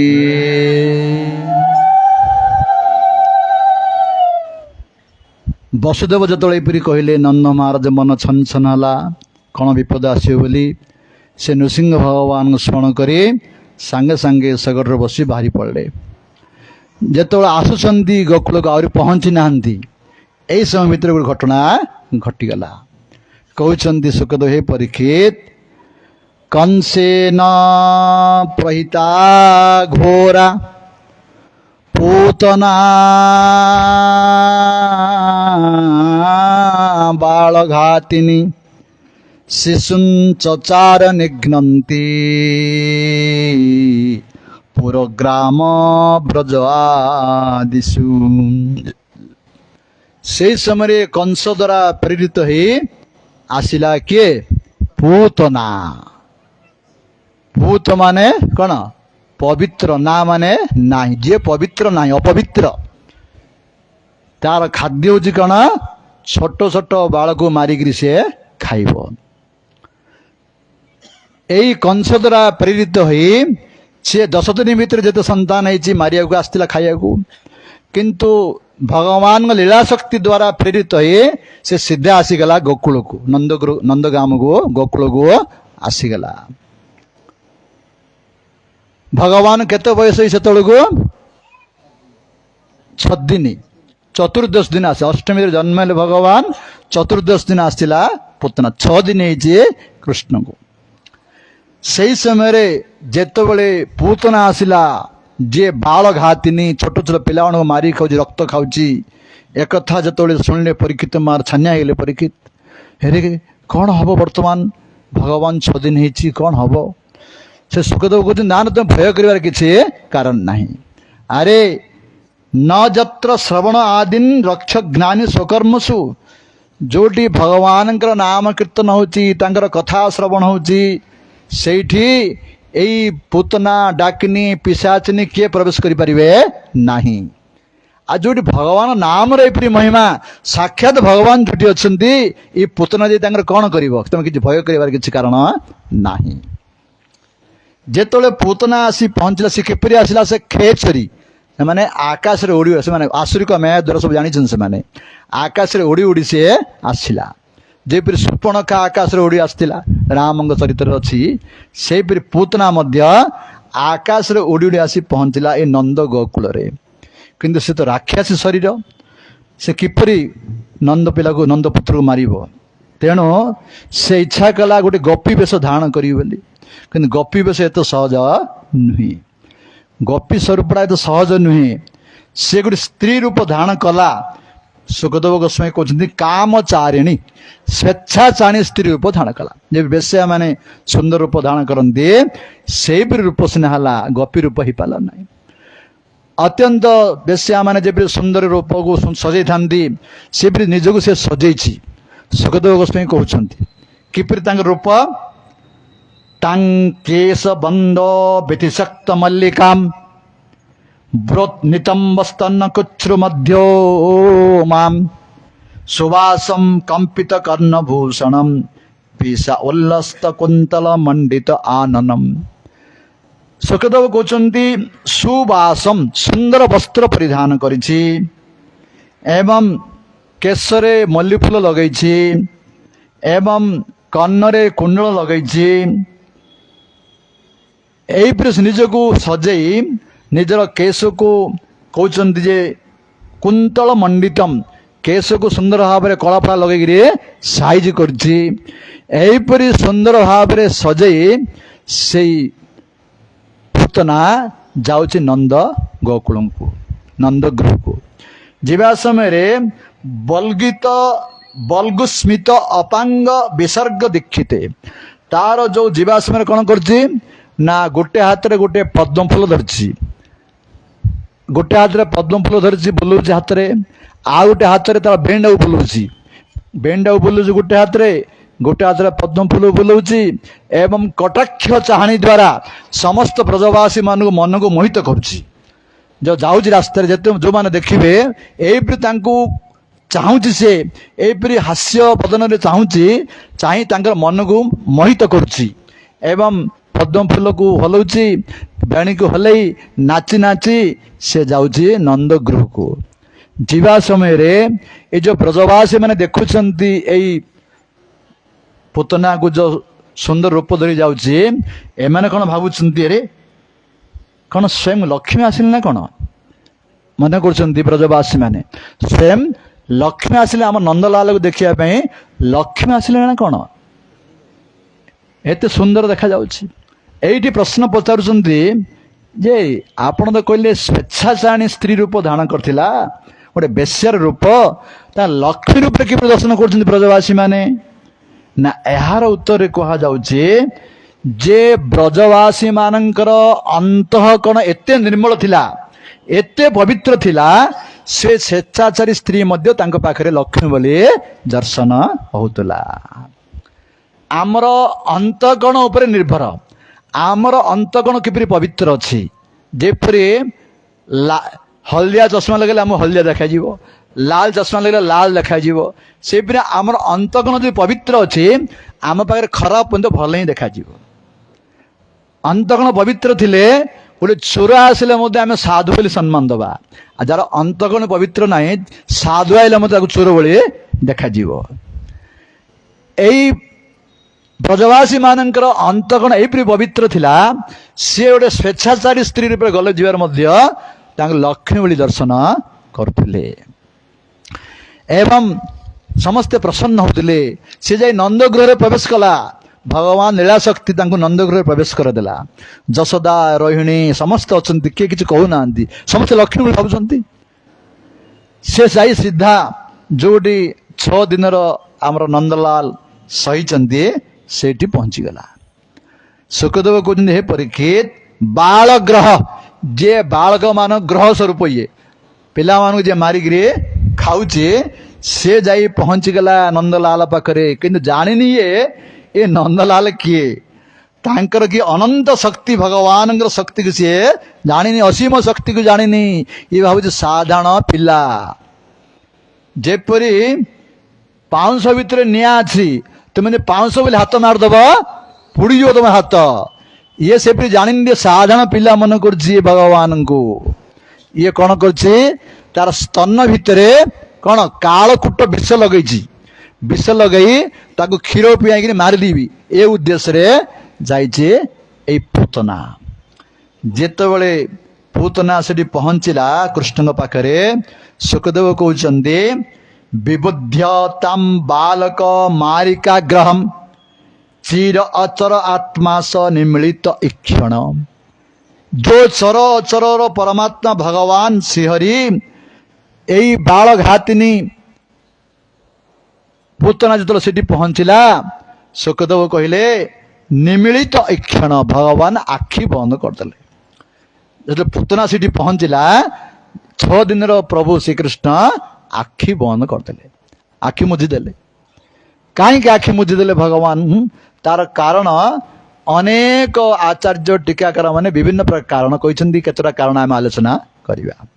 भगवान कहीं आखि बंद कले पूतना जीवार।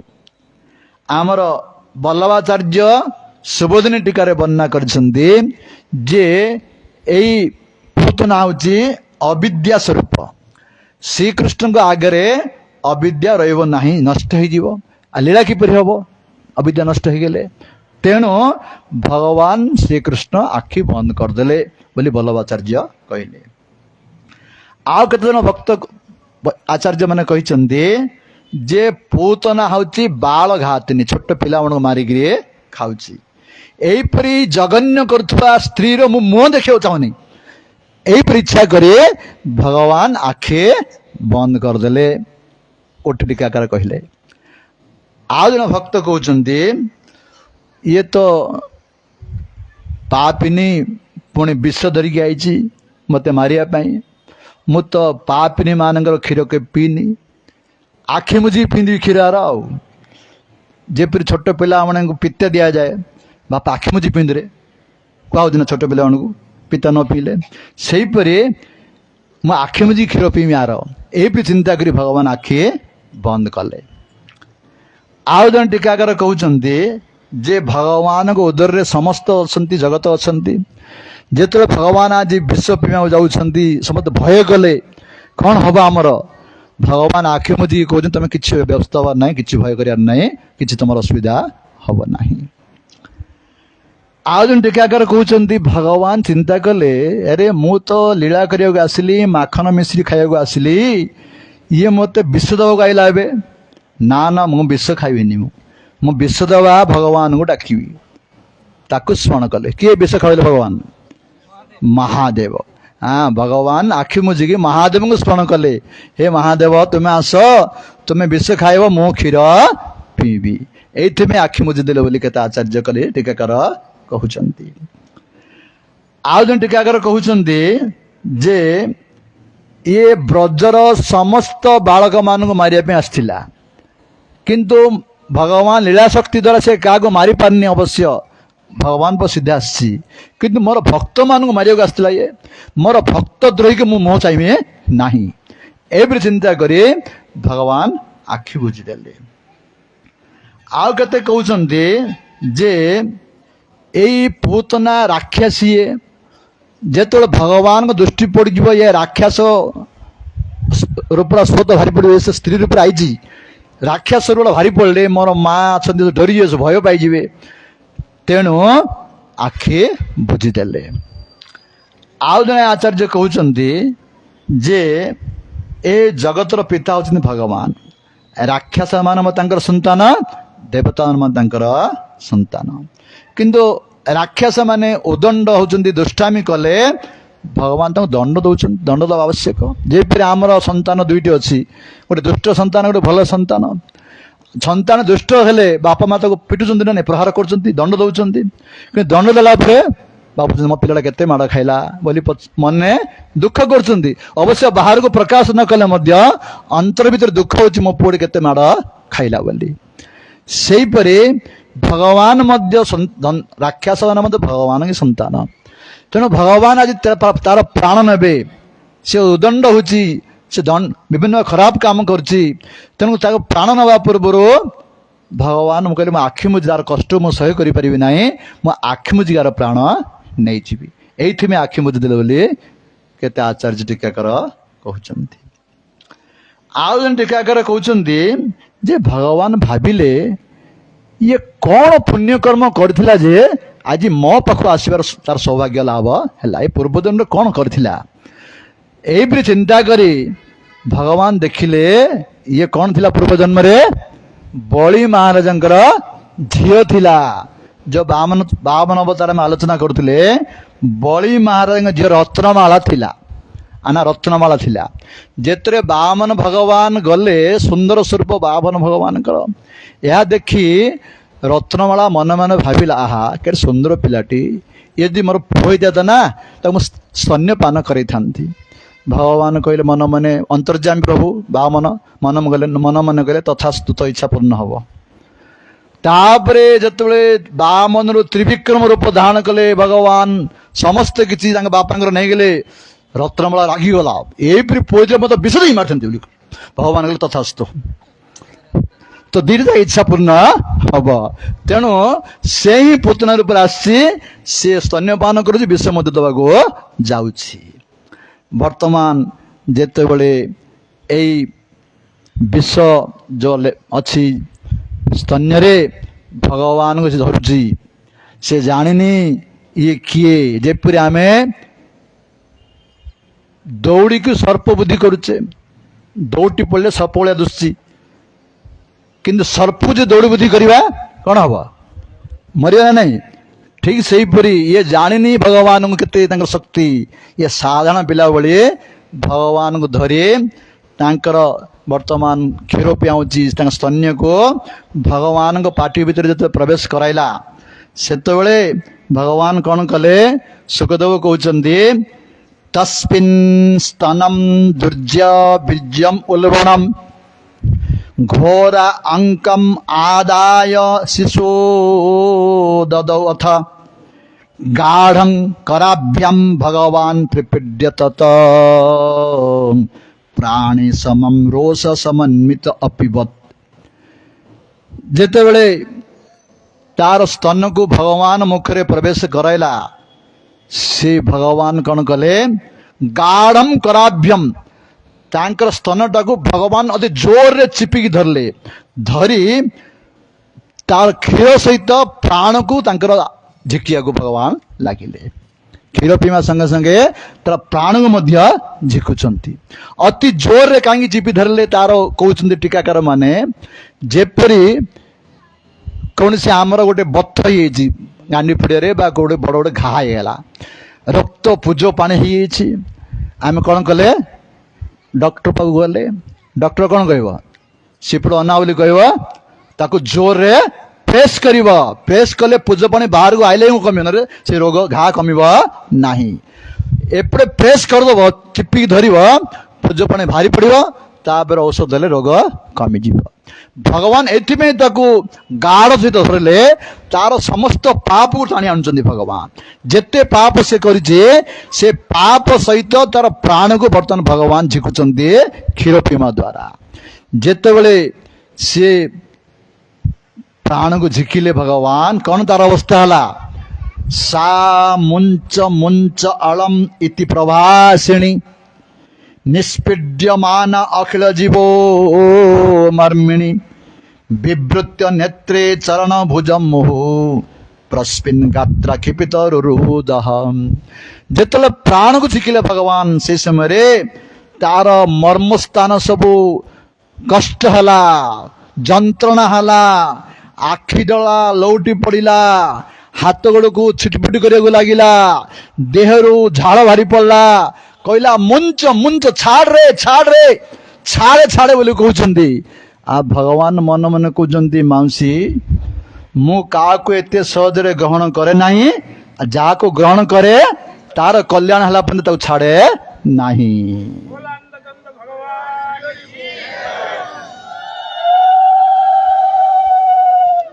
ଭଗବାନ ଏତେ ସହଜରେ କାହାକୁ ଗ୍ରହଣ କରିବେନି, ଯାହାକୁ ଗ୍ରହଣ କଲେ ତାକୁ ଛାଡ଼ିବେ ନାହିଁ। ବ୍ରଜରେ ଗୋଟେ କଥା ଅଛି, ଜଣେ ବ୍ରଜବାସୀ ସନ୍ଥ କହୁଥିଲେ ଯେ ଆମର ବଲ୍ଲଭାଚାର୍ଯ୍ୟଙ୍କର ଗୋଟେ ଶିଷ୍ୟ ଥିଲା, ଧନୀ ଶିଷ୍ୟ। ସେ କୌଣସି ବୈଷ୍ଣବ ଅପରାଧ କରିଦେଲେ, ଯାହାଫଳରେ ବଲ୍ଲଭାଚାର୍ଯ୍ୟ ସେ ଶିଷ୍ୟକୁ ତ୍ୟାଗ କରିଦେଲେ। ଯା ତ ତ୍ୟାଗ କରିଦେଉଛି। ଯଦି ବୈଷ୍ଣବ ଅପରାଧ କଲେ କ'ଣ ହବ? କାଲି ଆମେ ଆଲୋଚନା କରିଥିଲେ, ଆୟୁ ଶ୍ରେୟ ଯଶ ଧର୍ମ ସବୁ ନଷ୍ଟ ହେଇଯିବ, ତାର ଧନ ସମ୍ପତ୍ତି ସବୁ ନଷ୍ଟ ହେଇଗଲା। ବୈଷ୍ଣବ ଅପରାଧ କଲା, ସବୁ ନଷ୍ଟ ହେଇଗଲା। ଏପରି ହେଲା, ଧନୀ ଲୋକ ଥିଲା, ଏଇପରି ପ୍ରାୟ ବର୍ଷ ପର୍ଯ୍ୟନ୍ତ ସେ ବୁଲିଲା, ଶେଷରେ ଚାକିରି ଖୋଜିଲା ବଞ୍ଚିବା ପାଇଁ। ଏତେ ଧନୀ ଲୋକ ଥିଲା, ଚାକିରି ଖୋଜୁଛି ବଞ୍ଚିବା ପାଇଁ। ସେ ଚାକିରି ଖୋଜୁ ଖୋଜୁ ଆଗ୍ରାରେ ପହଞ୍ଚିଲା। ଆଗ୍ରାରେ ସେ ଭୁଲ କରିଛି, ଅନ୍ତାପ କରି କରି ବର୍ଷା ହେଇଗଲାନି। ବର୍ତ୍ତମାନ ଆଗ୍ରାରେ ପହଞ୍ଚିବା ସମୟରେ ସୁନ୍ଦର ସୁନ୍ଦର ଝିଲାପି ତିଆରି ହେଉଥିଲା ସେଠି।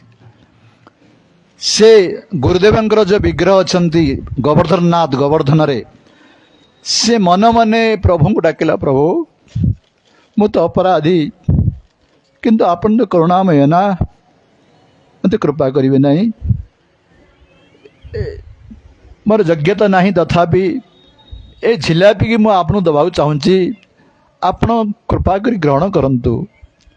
କାନ୍ଦି କାନ୍ଦି ଯେତେବେଳେ ଝିଲାପି କିଣି ଭଗବାନଙ୍କୁ ସେଇଠିରେ ହିଁ ଭଗବାନଙ୍କୁ ନିବେଦନ କଲେ, ଭଗବାନ ତା ଗ୍ରହଣ କଲେ।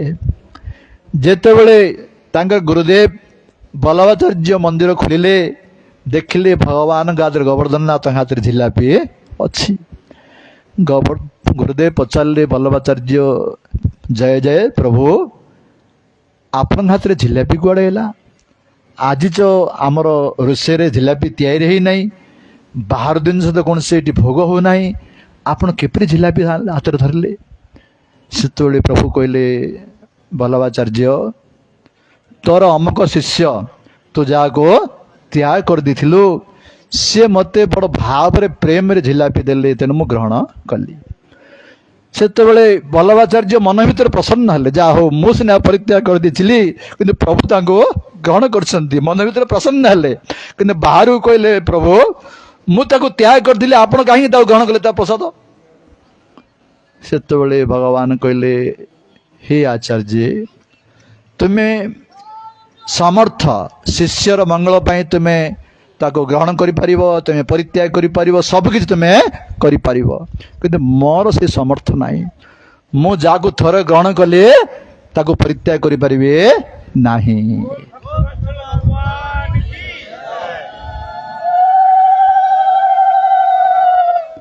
ତେଣୁ ଆଜି ମଧ୍ୟ ଭଗବାନ କହୁଛନ୍ତି ପୁତନା ମାତାଙ୍କୁ, ହେ ମାଉସୀ, ମୁଁ ତମକୁ ଛାଡ଼ିବି ନାହିଁ, କଲ୍ୟାଣ ହେଲା ପର୍ଯ୍ୟନ୍ତ ମୁଁ ଆଉ ଛାଡ଼ିବି ନାହିଁ। ଏତେ ସହଜରେ କାହାକୁ ଗ୍ରହଣ କରେ ନାହିଁ, ଆଉ ଗ୍ରହଣ କଲେ ମୁଁ ତାକୁ ଛାଡ଼ିବି ନାହିଁ। ଏହିପରି ଭାବରେ ଯେତେବେଳେ ସେ ଚିତ୍କାର କରୁଛି ଏବଂ ଚିତ୍କାର କରି ବାହାରକୁ ଆସିଗଲା, ଭଗବାନ ତାକୁ ଛାଡ଼ୁନାହାନ୍ତି। ମୃତ୍ୟୁ ସମୟରେ ଯେତେ ବଡ଼ ମାୟାବୀ ରୂପ ହେଇଥିଲେ ମଧ୍ୟ ସ୍ୱସ୍ୱରୂପ ସିଏ ବାହାରି ଆସିବ। ତାର ଆସୁର ସ୍ୱରୂପ ବାହାରି ଆସିଲା ଏବଂ ସିଏ ମୃତ୍ୟୁ ସମୟ ଆସିଗଲା, ଭଗବାନ ତାର ପ୍ରାଣ ନେଉଛନ୍ତି।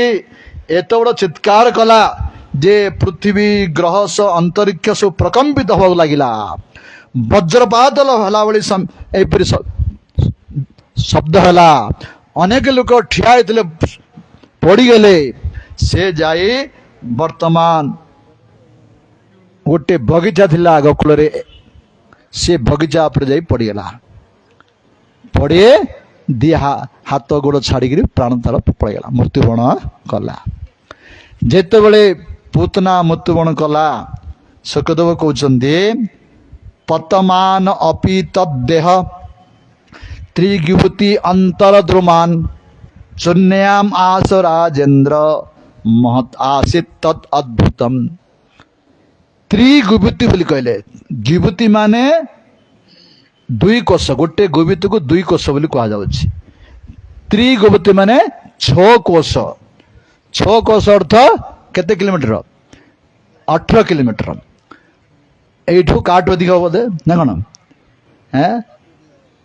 ଏଇ 18 କିଲୋମିଟର ପର୍ଯ୍ୟନ୍ତ ତାର ଲମ୍ବା, କାର? ପୁତନାର, ରାକ୍ଷସର ଲମ୍ବା ହଉଛି 18 କିଲୋମିଟର। ଏଇ 18 କିଲୋମିଟର ଭିତରେ ଗୋଟେ ବଗିଚା ଥିଲା, ଯେତେ ଗଛ ଡାଳ ଥିଲା ସବୁ ଭାଙ୍ଗିଗଲା, ପଡ଼ିଗଲା, ତାପରେ ପଡ଼ିଗଲା। ଯେତେ ଗଛ ଡାଳ ପତ୍ର ପୁଷ୍ପ ଥିଲା ସବୁ ଭାଙ୍ଗିଗଲା। ଜଣେ ବ୍ରଜବାସ କହୁଥିଲେ ପୁତନା କାହିଁକି ବ୍ରଜର ତ କୌଣସି ବୃକ୍ଷକୁ ଭାଙ୍ଗିବା କଥା ନାହିଁ, କାହିଁକି ଭାଙ୍ଗିଲା? ନା, ସେଇ ଯେଉଁ 18 କିଲୋମିଟର ବଗିଚାଟି ଥିଲା ସେ ହେଉଛି କଂସର ବଗିଚା ଥିଲା। ସେଇ ଫଳକୁ ସାଧୁ ଖାଉଥିଲେ ନା ଭଗବାନ ଖାଉଥିଲେ?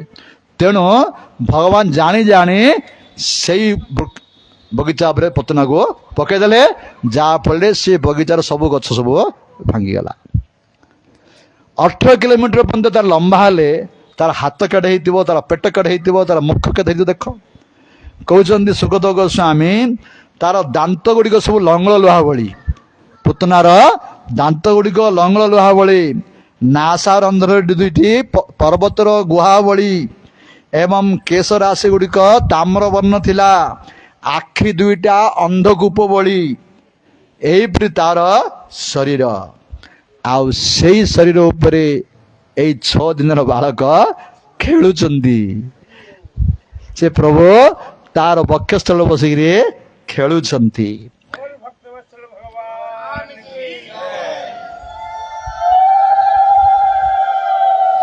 ଯେତେବେଳେ ପୁତନା ଧରି ପଳେଇଗଲା, ସେତେବେଳେ ଯଶୋଦା ମାଙ୍କର ଅବସ୍ଥା କ'ଣ ହେଇଥିବ, ଗୋପୀମାନଙ୍କ ଅବସ୍ଥା କ'ଣ ହେଇଥିବ? ସମସ୍ତେ କ୍ରନ୍ଦନ କରୁଛନ୍ତି, କାନ୍ଦି କାନ୍ଦି ଆସୁଛନ୍ତି। କ୍ରନ୍ଦନ କରିକି ଆସି ପହଞ୍ଚିଲେ ପୁତନା ପାଖରେ, ଯୋଉଠି ମରିକି ପଡ଼ିଥିଲା। ତାର ବକ୍ଷସ୍ଥଳରେ କୃଷ୍ଣ ଖେଳୁଛନ୍ତି, ପ୍ରସନ୍ନ ହେଲେ। ଆଉ ସେ ତ ଏତେ ବିରାଟ ରାକ୍ଷସୀ, ତା ଉପରକୁ କିପରି ଯିବେ? ତାର ଯୋଉ କେଶ ଗୁଡ଼ିକୁ ଲିଶୁଣି ଭଳିଆ କଲେ, ଲିଶୁଣି ଭଳିଆ କରି ବ୍ରଜବାସୀ ମାନେ ସେଇ ବକ୍ଷସ୍ଥଳକୁ ଯାଇ ପ୍ରଭୁଙ୍କୁ ଆଣି ଦେଲେ ଯଶୋଦା ମାକୁ। ଯେତେବେଳେ 6 ଦିନର ବାଳକ ନନ୍ଦଲାଲ ଯଶୋଦା ମାତା ଧରିଲେ, ଗୋପୀମାନେ ସମସ୍ତେ ଚିନ୍ତା କଲେ କ'ଣ? ଆଜି ଆମର ନନ୍ଦଲାଲ ଅପବିତ୍ର ହେଇଗଲା, ରାକ୍ଷସ ଛୁଇଁ ଦେଇଛି, ଅପବିତ୍ର ହେଇଗଲା, ତାକୁ ପବିତ୍ର କରିବାର ଅଛି। କିପରି ପବିତ୍ର କରିବା?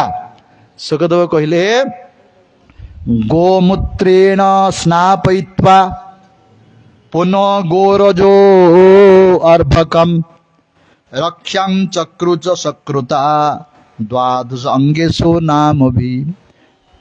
ଏଇଠି ଗୋମାତାଙ୍କର ମହିମାକୁ ବର୍ଣ୍ଣନା କରୁଛନ୍ତି। ଯେ ଭଗବାନ ସ୍ୱୟଂ ମଙ୍ଗଳମୟ, ସ୍ୱୟଂ ପବିତ୍ରମୟ। ଆଜି ପବିତ୍ର ହେଉଛନ୍ତି କାହା ଦ୍ୱାରା?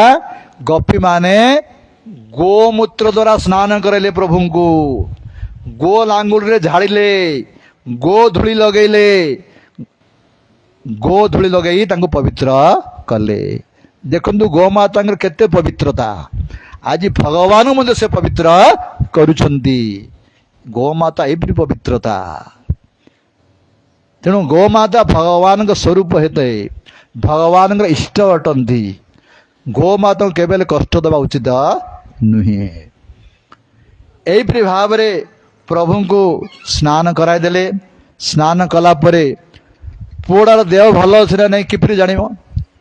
ମା ମାନେ ଅଛନ୍ତି ସମସ୍ତେ ମାନେ ଛୁଆ ମାନଙ୍କର ଯେତେବେଳେ ପୁଅଟା ଭଲ ଅଛି ନା କିପରି ଜାଣନ୍ତି? ଯେତେବେଳେ ସ୍ତନ୍ୟପାନ କରିବ, କ୍ଷୀର ପିଇବ ବୋଲେ ମୋ ପୁଅଟା ଭଲ ଅଛି। ଯଦି କ୍ଷୀର ପିଉନି ବୋଲେ କଣ କଣ ଅସୁବିଧା ତା ଶରୀରରେ ଅଛି। ଠିକ ସେଇପରି ଯଶୋଦା ମା ତାଙ୍କୁ ସ୍ତନ୍ୟପାନ କରାଇଲେ। ଯେତେବେଳେ ପ୍ରଭୁ କ୍ଷୀର ପିଇ ଆରାମରେ ଶୋଇ ପଡ଼ିଲେ, ଦେଖିଲେ ପ୍ରଭୁଙ୍କର କିଛି ଆମର ଅସୁବିଧା ଆଉ ହେଇନାହିଁ। ବର୍ତ୍ତମାନ ଶୋଇ ପଡ଼ିଲା ପରେ ଆସିଲେ କିଏ? ନନ୍ଦ ମହାରାଜ ଏବେ ଆସିଲେ। ତାବତ୍ ନନ୍ଦାଦୟୋ ଗୋପା ମଥୁରାୟଂ ବ୍ରଜೋ ଗତାଃ ବିଲକ୍ଷ୍ୟ ପୁତନା ଦେହಂ ବଭୁବ ଅତି ବିସ୍ମିତାଃ। ନନ୍ଦ ମହାରାଜ ଯେତେବେଳେ ଆସିଲେ, ପୁତନାର ଏଡ ବଡ଼ ଶରୀର ଦେଖି ଆଶ୍ଚର୍ଯ୍ୟ ହେଇଗଲେ। ମନେ ମନେ ବସୁଦେବକୁ ପ୍ରଶଂସା କଲା। ବସୁଦେବ ନିଶ୍ଚୟ ଜଣେ ତ୍ରିକାଳଦର୍ଶୀ, ଜଣେ ଯୋଗୀ ଅଟନ୍ତି। ନ ସେ ଯେପରି କହିଥିଲେ ସେପରି ହେଲା ବୋଲି ବସୁଦେବକୁ ପ୍ରଶଂସା କଲେ। ତାପରେ ଯୋଉ 18 କିଲୋମିଟର ପର୍ଯ୍ୟନ୍ତ ପଡିଛି ପୁତନା, ଆଜି ସିନା ପଡିଛି କାଲିକି ଇଏ ବାସନା ହବ, ଗନ୍ଧିବ। ଆକୁ କିପରି ସଂସ୍କାର କରିବା ଏତେ 18 କିଲୋମିଟର ଲୋକ ପର୍ଯ୍ୟନ୍ତ? ସମସ୍ତେ ଚିନ୍ତା କରି କହିଲେ ନା, ଗୋଟେ କାମ କରିବା, ପ୍ରତି କିଲୋମିଟର ପର୍ଯ୍ୟନ୍ତ ସମସ୍ତେ ଭାଗ ଭାଗ ହେଇଯାଅ, ତାର ଶରୀରକୁ କୋରାଡ଼ି ଦ୍ୱାରା କଣ କରିଦିଅ, ଗୁଣ୍ଡ ଗୁଣ୍ଡ କରିଦିଅ। ଏଇପରି ପ୍ରତି ଅଳ୍ପ ରାସ୍ତାରେ ତାର ଶରୀରକୁ ଗୁଣ୍ଡ ଗୁଣ୍ଡ କରିଦେଲେ। ଗୁଣ୍ଡ ଗୁଣ୍ଡ କରି ସେଥିରେ ଅଗ୍ନି ଲଗାଇଦେଲେ। ଯେଉଁମାନେ ମଶାଣିକି ଯାଇଥିବେ ଶ୍ମଶାନକୁ, କି ଆମର ମରିଗଲେ, ଯୋଉ ଶ୍ମଶାନରେ ଯୋଉ ଶବକୁ ପୋଡ଼ା ଯାଉଛି, କଣ ସେଣ୍ଟ ବାସନା ହଉଛି ନା କଣ ବାସନା ହଉଛି? ଦୁର୍ଗନ୍ଧ ହଉଛି। ସେ ବାସନା ରହିବା ବଡ଼ କଷ୍ଟ ହୁଏ। କିନ୍ତୁ ଯେତେବେଳେ ପୁତନାକୁ ପୋଡ଼ିଲେ, କହୁଛନ୍ତି ସୁଖଦେବ ଗୋସ୍ୱାମୀ, ଅନଳେ ଦହନ୍ତେ ଅସୁରୀ, ଅନଳେ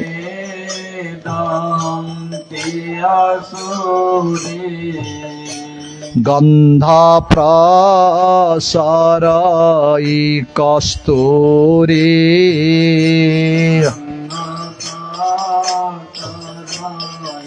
କସ୍ତୁରୀ ଆନନ୍ଦ ହଇଲେ ସକଳ,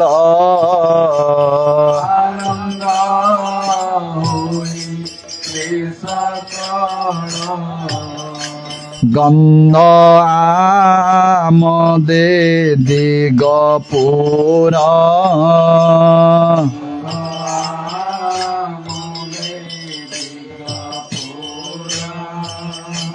ହରି ବଖିଲେ ଯାର କ୍ଷୀର,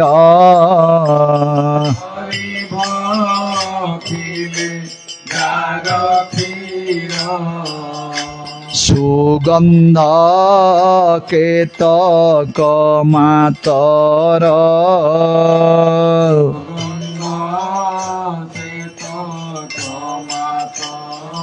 ଯେ ଭକ୍ତ ବତ୍ସଳ ଭଗବାନ କି। ପୁତନାକୁ ଯେତେବେଳେ ସେମାନେ ନିଆଁ ଲଗେଇଲେ, ତାର କଣ ବାସନା ହେଲା? ସବୁ କସ୍ତୁରୀ, ଚନ୍ଦନ, ଏଇପରି ବାସନା ହେଲା ତାର ଦେହରୁ। ଏଇ ପୋଡ଼ା ଗନ୍ଧ ହେଲା ନାହିଁ, ତାର ଦିବ୍ୟ ଗନ୍ଧ ବାହାରିଲା।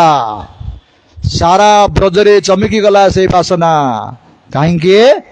ଭଗବାନ ତାକୁ ଗ୍ରହଣ କରିଦେଲେ।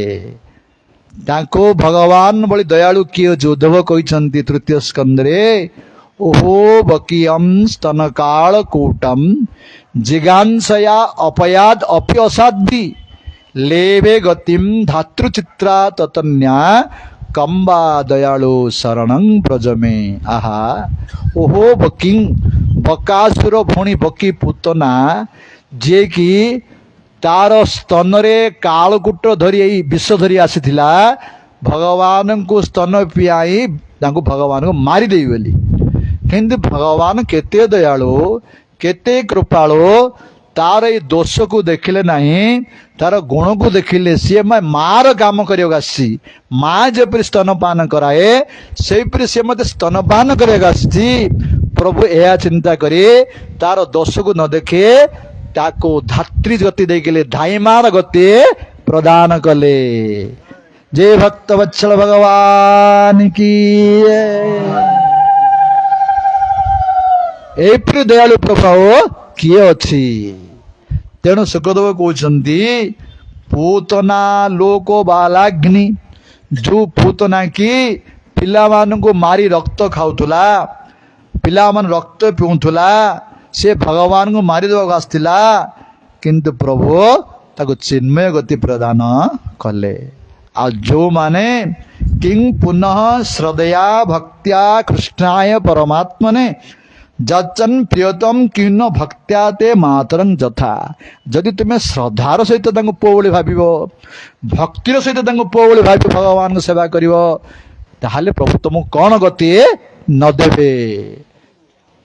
ଯିଏକି ପୂତନା ବିଷ ଦେବାକୁ ଆସିଥିଲା, ଭଗବାନ ତାର ଦୋଷ ଦେଖିଲେ ନାହିଁ, ତାକୁ ଉତ୍ତମ ଗତି ପ୍ରଦାନ କଲେ। ଆଉ ତୁମେ ଯଦି ପୁଅ ଭଳି ଭଗବାନଙ୍କୁ ଭାବିବ, ତାଙ୍କୁ ଆଦର କରିବ, ଭକ୍ତି କରିବ, ପ୍ରେମ କରିବ, ତମକୁ କାହିଁକି ସେ ଉର୍ଦ୍ଧ୍ୱ ଗତି ଦେବେନି? ପରମ ଗତି, ସୁଖ ଗତି ସେ ପ୍ରଦାନ କରିବେ।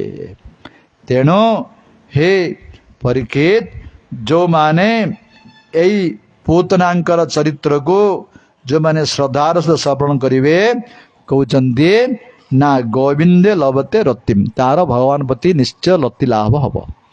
এই ପୂତନା ଚରିତ୍ରକୁ ଯୋଉମାନେ ଶ୍ରବଣ କରିବେ, ଯେ ଭଗବାନଙ୍କର ଯୋଉ ଦୀନ ଦୟାଲ, ଯିଏ କୃପାଳୁ, ଭଗବାନଙ୍କ ଦୟାଳୁ କଥା ସେ ଶ୍ରବଣ କରିବ, ନିଶ୍ଚୟ ଭଗବାନ ପ୍ରତି ସେ ଭକ୍ତି କରିବ, ଆଉ ଭଗବାନ ତାଙ୍କ କୃପା ନିଶ୍ଚୟ କରିବେ।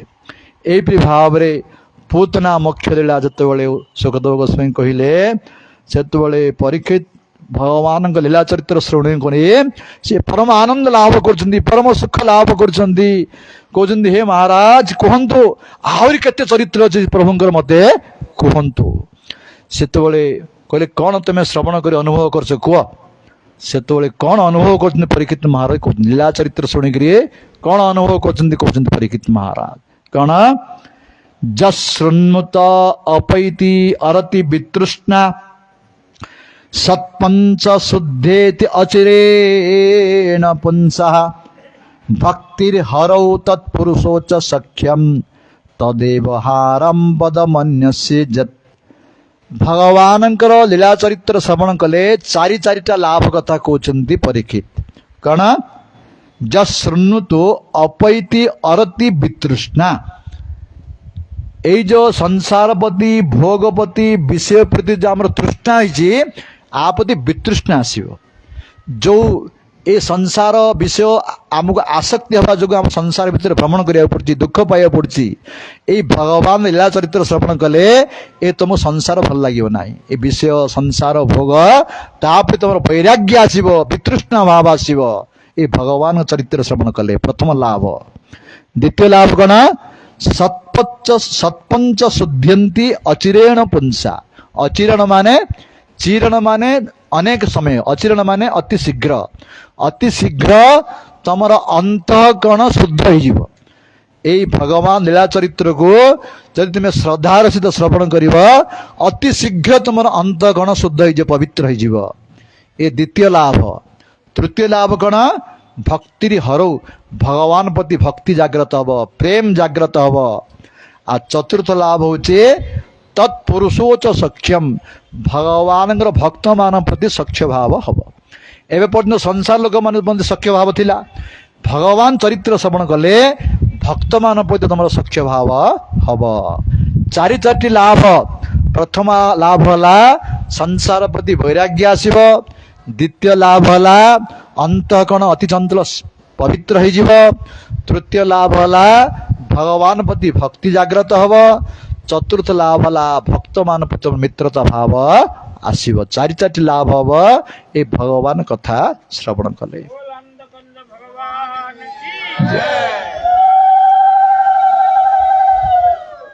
ଯେତେବେଳେ ଆଉ ଚରିତ୍ର କହିବାକୁ କହିଲେ, ବର୍ତ୍ତମାନ ସୁଖଦେବ ଗୋସ୍ୱାମୀ ଆଉ ଚରିତ୍ର କହୁଛନ୍ତି। ବର୍ତ୍ତମାନ ଭଗବାନଙ୍କୁ 3 ମାସ ହେଇଗଲା, 6 ଦିନ ହେଇଥିଲା ଆସିଥିଲା ପୂତନା, ଏବେ 3 ମାସ ହେଇଗଲା। 3 ମାସ ସମୟରେ କଣ ହେଲା କହୁଛନ୍ତି ସୁଖଦେବ, ହେ ପରୀକ୍ଷିତ, କଦାଚିତ୍ ଔତ୍ଥାନିକ କୌତୁକ ଆପ୍ଳବେ जन्म रुक्ष जोगे समवेतो जोशिताम वादित्र गीतद्विज मंत्र वाचकै चकार सुन अभिषेनम सती कहले जे 3 मास हो गला भगवान को औत्थानिक कौतुक आप्लवे भगवान कौन कले कड़ लौटिले पिला माने के दिन लौटुଛନ୍ତି कड़ आपण मा संतान जन्म करछंती 5 मास 6 मास होते बोधे हाँ किंतु कृष्ण 3 मास बयस रे से लौटी पड़े पेट लौटी पड़े ये 3 मास होता प्रभु को लौटी पड़े सेते बेले नंद बाबा जशोदा मैया गुरुदेव पाक गले प्रभु गुरुदेव आज आमर कृष्ण कड़ लौटी पड़ा लाला सेते बेले देखिले जे गुरुदेव सांडिल्य तुमर पुत्र भल नक्षत्र देखिए लौटी है जन्म समय जो पड़ता जो नक्षत्र रोहिणी नक्षत्र आज मध्य से रोहिणी नक्षत्र पड़ी फल सुंदर शुभ दिन कौन करिया महाराज उत्सव कर नंद महाराज पुणी उत्सव कले सब ब्राह्मण वैष्णव डाकिरी हरिकीर्तन है महाप्रसाद है उत्सव चली आउ जशोदा माता मध्य ब्राह्मण मान द्वारा ये 3 मास पुत्र को अभिषेक कराइले सुंदर जल रे अभिषेक कराइले अभिषेक कराई तांको सुंदर लुगापटा पिंधे देले आउ जेपरी माँ माने पिला मानू पाउडर फाउडर लगुंट से सुंदर लगे देले लगे स्तन्यपान कराइदेले जते छोट पिलाटी गाधे पको आउ खाईदेव कौन कर शोई पड़ो पिलाटा जे स्नान करदेला आउ क्षीर पान होगा सी शोई पड़े कृष्ण शोई पड़े से को मास चलती 3 मास अर्थ भाद्र मास जन्म हेले आश्विन कार्तिक मार्गशीर शीत मास मार्गशीर मास तेणु सकाळु सकाळु कौलिया खरा होतला गोटे शगड़ थिला आसला क्षीर दही छेना सबू से शगड़ तले जो पालना पालना रे प्रभु शुआई थे पालना शोई पड़ते प्रभु से खरा होची बोली जशोदा माता से शगड़ तले नहीं पालना को रखिदेले रखी ये सब अतिथि मान सेवा लगे जशोदा माता यहीपरी अतिथि मान सेवा चलती हरिनाम कीर्तन चलती सब चली यही समय कौन है ना गोटे कंस द्वारा प्रेरित ही गोटे राक्षस आसला कौन से राक्षस ना शकटासुर तार वास्तव ना शकटासुर नुहे सी पूर्वजन्म हिरण्याक्षर पुत्र थिला तार ना उत्कच हिरण्याक्षर पुत्र उत्कच थिला बड़ अभिमानी अहंकार बल पाई शरीर पे अहंकार थिला से जाए लोमस ऋषि आश्रम को जाए से आश्रम सब गछ पत्र सब भांगीदेला अहंकार रे से तो लोमस अभिशाप देले रे मूर्ख तोर एते देह अभिमान सब गछ पत्र भांगीदेलु मत अभिशाप दूची तोर देह नष्ट हो जाऊ से तो से शरणागत लोमस ऋषि पाखे महाराज मोर अपराध है क्षमा कर मुक्ति मुक्ति हे ना जिते द्वापर जुगे कृष्ण अवतीर्ण हे स्पर्श पाइले तो उद्धार हबु तेणु से दिन ठार ये उत्कच तार शरीर ना जब भूत प्रेतर शरीर किसी ना जहाँ पर बस शरीर कार भर पड़े शरीर सीढ़ा गचर बेले गच शरीर क्या भर पशिले तार शरीर सीढ़ा होगा से तार शरीर ना ये शगड़ पर बस जो शकटासुर बोली कहगला तेणु ये जो कृष्ण तले खेलुं शोई जो शगड़ तले से कंस द्वारा प्रेरित ही आसी कृष्ण को मारिया आसी से शगड़ पर बस पड़ा एवं से भाविला ये शगड़ को मु चापिकी कृष्ण को मु मारिदेवी ये चिंता करी से शगड़ को चापी हो जाऊँ से असुर एपटे कृष्ण कृष्ण तो ना दिहाईनी आ नंदलाल हाँ कौन कले जो पिलाटी खाई शई दीथर एक होगा तो भोक हम कौन ना 2-3 थर परिश्रा होगा भोक हम कांद पिलाटा बर्तमान प्रभु 2-3 थर परिश्रा होगा भोक है कांदिया लगे कांदिले किए शुणव से तो माँ सियाड़े अच्छा माँ सियाड़े सेवार लगी यार हरिकीर्तन हो कांद क्या शुभिला ना जिते पिला कांद शुभन क्या रागिजे कौन करे पिला गुड़ा हाथ सब छोटपटे करेंगे कृष्ण बर्तमान गुड़ा हाथ छोटपटे गिरी कांदिया को लगिले जो गुड़ा हाथ छोट पड़ू से समय यही असुर शगटा को तल को चिपुची ଶଗଟା ଯେତେବେଳେ ଫ୍ରେଶ ହେଇକି ଯାଉଛି, ଆଉ ନନ୍ଦଲାଲ ଯେତେବେଳେ ଗୋଡ ହାତ ଛଟପଉଛନ୍ତି, ସେଇ ପାଦଟା ଭଗବାନ ଯେତେବେଳେ ସେଇ ବାଜିଗଲା କାହାକୁ, ଶଗଡ଼କୁ ବାଜିଗଲା, ସେଇ ଶଗଡ଼ ଭାଙ୍ଗିକି ଚୁରମାର ହେଇଗଲା। ଆଉ ଯେ ଅସୁର ଥିଲା ସିଏ ସ୍ୱର୍ଗ ଲୋକ, ଜନଲୋକ, ମହଲୋକ, ସତ୍ୟ ଲୋକ ଡେଇଁ ଯାଇ ବୈକୁଣ୍ଠରେ ମୁକ୍ତି ପ୍ରାପ୍ତ ହେଇଗଲା।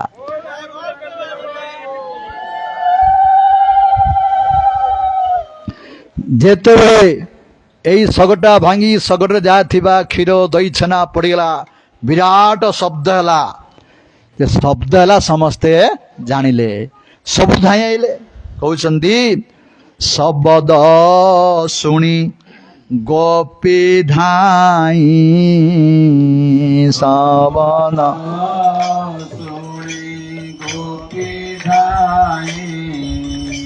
ମିଳିଲେ ନନ୍ଦ ଆଦି ଯାଇ,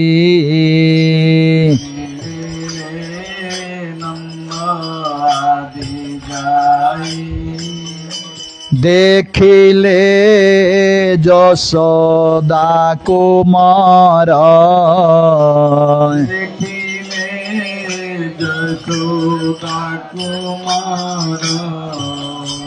ପଡ଼ିଛି ଶକଟ ଭିତର,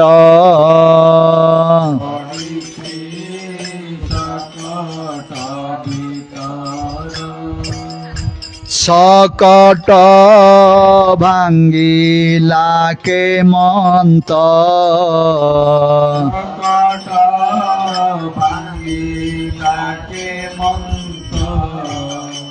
ବୁଝ ହୋ ଏହାର ତଦନ୍ତ,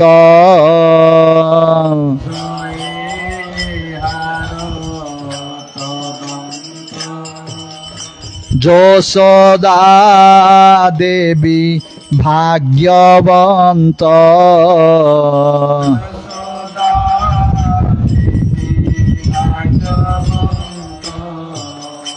ଭଲା ନ ମଲା ତାର ସୁତ,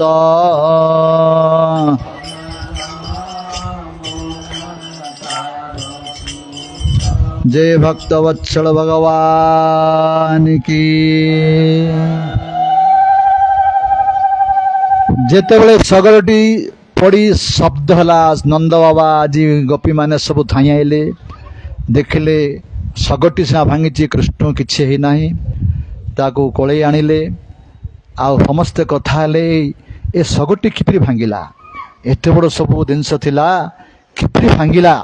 ସେଇଠି ସବୁ ଛୋଟ ଛୋଟ ପିଲାମାନେ ଖେଳୁଥିଲେ, 2-3-4 ବର୍ଷର ପିଲାମାନେ, ତାଙ୍କୁ ପଚାରିଲେ, ହେରେ ପିଲାମାନେ ତମେ ଦେଖିଲେ କିରେ ଏ ଶଗଟି କିପରି ଭାଙ୍ଗିଲା?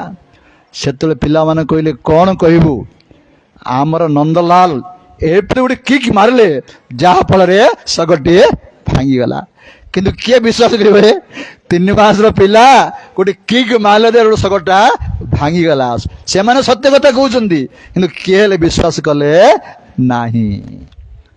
ଏହିପରି ଭାବରେ ଯଶୋଦା ଭାବିଲେ, ମୋ ପୁଅକୁ କୌଣସି ଗ୍ରହ ଲାଗିଯାଇଛି, ବାରମ୍ବାର ବିପଦ ଆସୁଛି, ତେଣୁ ବ୍ରାହ୍ମଣ ମାନଙ୍କୁ କହି ପୁଣି ଆଉଥରେ ତାଙ୍କୁ ଅଭିଷେକ କରାଇଲେ, ବିଭିନ୍ନ ପ୍ରକାର ତାଙ୍କର ସବୁ କର୍ମ କଲେ।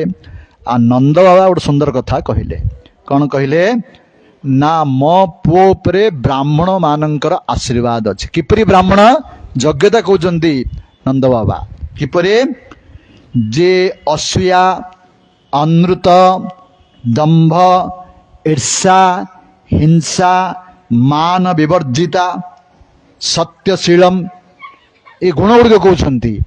କ'ଣ କ'ଣ? ଯାହାର ହୃଦୟରେ ମତ୍ସରତା ଭାବ ନାହିଁ, ଯିଏ କେବେ ମିଥ୍ୟା କହେ ନାହିଁ, ଯାହାର ଗର୍ବ ନାହିଁ, ଯାହାର କାହା ପ୍ରତି ଦେଶ ଭାବ ନାହିଁ, କାହା ପ୍ରତି ହିଂସା ଭାବ ନାହିଁ, ଯାହାର ଅଭିମାନ ନାହିଁ, ଯାହାର ହୃଦୟରେ ବିନମ୍ରତା ଅଛି, ଏହିପରି ବ୍ରାହ୍ମଣ ମାନେ ମୋ ପୁଅକୁ ଆଶୀର୍ବାଦ କରିଛନ୍ତି। ତେଣୁ ମୋ ପୁଅର କିଛି ହେଲେ ଅସୁବିଧା ହେଲା ନାହିଁ।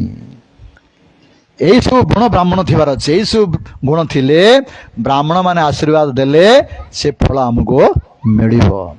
ତେଣୁ ଏହିପରି କହି ବର୍ତ୍ତମାନ ପୁଣି ଆଉଥରେ ଉତ୍ସବ କଲେ। ବ୍ରାହ୍ମଣ ମାନଙ୍କୁ ଅଳଙ୍କାର ବସ୍ତ୍ର ପ୍ରଦାନ କରି, ଗାଈ ଦାନ କରି ସମସ୍ତଙ୍କୁ ସନ୍ତୁଷ୍ଟ କଲେ। ଏଇପରି କିଛି ଦିନ ଗଲା ପରେ ବର୍ତ୍ତମାନ ଏ ପିଲାମାନଙ୍କୁ ଟିକେ ସାଇଜ କର।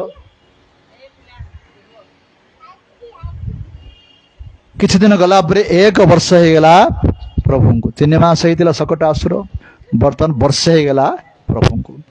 ବର୍ଷେ ହେଇଗଲା, ଆଉ ଗୋଟେ ଲୀଳା ହେଲା। ସୁଖଦେବ କହୁଛନ୍ତି, ହେ ପରୀକ୍ଷିତ, ଏକଦା ଆରୁଢ଼ം ଲାଳୟନ୍ତେ ସୁତଂ ସତି ଗିରିମାଣଂ ଶିଶୁ ଗୁବୌଢ଼ଂ ନ ସେହେ ଗିରିକୁଟେ ବତ୍। ପ୍ରଭୁଙ୍କୁ ବର୍ଷେ ହେଇଛି, ଯଶୋଦା ମାତା ତାଙ୍କୁ କୋଳରେ ଧରି ଗେଲ କରୁଛନ୍ତି, ଆଦର କରୁଛନ୍ତି। এই ସମୟରେ କ'ଣ ହେଲା, ଶ୍ରୀକୃଷ୍ଣ ଜାଣି ଜାଣି ଭାରି ହେଇଗଲେ, ପର୍ବତ ଭଳିଆ ଭାରି ହେଇଗଲେ। ଆଉ ଯଶୋଦା ମା ଧରି ପାରିଲେନି ପୁଅକୁ, ତଳେ ପକେଇଦେଲେ, ତଳେ ଶୁଆଇଦେଲେ। କାହିଁକି ଭାରି ହେଲେ ନା, ଆଉ ଗୋଟେ ଅସୁର ଆସୁଛି, ଆଉ ଗୋଟେ ଅସୁର ଆସୁଛି କଂସ ଦ୍ୱାରା ପ୍ରେରିତ ହେଇ। କ'ଣ ତାର ନା? ଦୈତ୍ୟ ନାମ୍ନା ତୃଣାବର୍ତ୍ତ କଂସ ଭୃତ୍ୟ ପ୍ରଣୋଦିତ ଚକ୍ରବାତ ସ୍ୱରୂପେଣ ଜହାର ଆସନମ ଅର୍ଭକମ। ଆଉ ଗୋଟେ ଅସୁର ଆସୁଛି କଂସ ଦ୍ୱାରା, ତୃଣାବର୍ତ୍ତ ଅସୁର। ସେ କିପରି ତାର ସ୍ୱରୂପ? ଘୂର୍ଣ୍ଣିବାତ୍ୟା ସ୍ୱରୂପ ତାର। ସେ ଖଣ୍ଡିଆଭୂତ ଭଳିଆ ସେ ଆସିବ, ଆସିକିରି ନେଇଯିବ। ତେଣୁ ଭଗବାନ ଦେଖିଲେ, ଏଇ ଯୋଉ ଖଣ୍ଡିଆଭୂତ ରୂପରେ ଆସିବ, ଘୂର୍ଣ୍ଣିବାତ୍ୟା ରୂପରେ ଆସିବ, ଇଏ ମୋ ସହିତ ମାଆକୁ ମଧ୍ୟ ନେଇଯିବ। ତେଣୁ ମୋ ମା ପାଖରେ ବର୍ତ୍ତମାନ ଅଲଗା ହବାର ଅଛି। ଏଇପରି ଚିନ୍ତା କରି ପ୍ରଭୁ ଜାଣି ଜାଣି ନିଜକୁ ଭାରି ହେଇଗଲେ। ଯାହା ଫଳରେ ଯଶୋଦା କିଛି ବୁଝିପାରିଲେନି, କ'ଣ ପାଇଁ ପିଲାଟା ଆଜି ଭାରି ହଉଛି। ପ୍ରଭୁ ଡାକିଲେ, ପ୍ରଭୁ କି ଆପଣ ଲୀଳା ମୁଁ ବୁଝିପାରୁନାହିଁ। ସେ ଭାବି ଏଇପରି ଚିନ୍ତା କରି ପୁଅଟା ତଳେ ଶୁଆଇଦେଲେ, ତଳେ ଶୋଇ ନିଜ ଘର କର୍ମକୁ ଚାଲିଗଲେ। ସେଇ ସମୟରେ ଆସିଗଲା କିଏ? ଏ ତୃଣାବର୍ତ୍ତ। ତୃଣାବର୍ତ୍ତ ଯେତେବେଳେ ଆସିଲା, କ'ଣ ହେଲା ନା 48 ମିନିଟ ପର୍ଯ୍ୟନ୍ତ ଏହିପରି ପବନ ବାତ୍ୟା ହେଲା। କିଏ କାହାକୁ ଦିଶିବ? ଅନ୍ଧାର ହେଇଗଲା ପୁରା। 48 ମିନିଟ ପର୍ଯ୍ୟନ୍ତ କିଏ କାହାକୁ ଦେଖିପାରିଲେ ନାହିଁ। ଜୋରରେ ପବନ ବାତ୍ୟା ହେଲା। ଏଇ ଭିତରେ ସେ କୃଷ୍ଣଙ୍କୁ ଟେକିକିରି ନେଇଗଲା ଉପରକୁ। ଯେତେବେଳେ ବାତ୍ୟା ସରିଲା, ସେ ଭିତରେ ଯଶୋଦା ଆସିବାକୁ ଚେଷ୍ଟା କରୁଛନ୍ତି, ପୁଅ ପାଖକୁ ଯୋଉଠି ଶୁଆଇଥିଲେ ଆସିପାରୁନାହାନ୍ତି। ଯେତେବେଳେ 48 ମିନିଟ ପରେ ବାତ୍ୟା ସରିଲା, ଆସିଲେ ଯଶୋଦା, ପୁଅ ସେଠି ଆଉ ନାହିଁ। କାନ୍ଦିବାକୁ ଲାଗିଲେ ଯଶୋଦା। ଯେପରି କୌଣସି ଗାଈର ବାଛୁରୀ ମରିଗଲେ ଯେପରି ଗୋମାତା କ୍ରନ୍ଦନ କରେ, ଯଶୋଦା ସେହିପରି ବିକଳରେ କ୍ରନ୍ଦନ କରିବାକୁ ଲାଗିଲେ କୃଷ୍ଣ ବିରହରେ। ଯଶୋଦା କାନ୍ଦିବା ଦ୍ୱାରା ସମସ୍ତ ଗୋପୀମାନେ କ୍ରନ୍ଦନ କରିବାକୁ ଲାଗିଲେ। କହୁଛନ୍ତି, କେ କହୁ ଯଶୋଦାର ଶୋକ, କେ କହୁ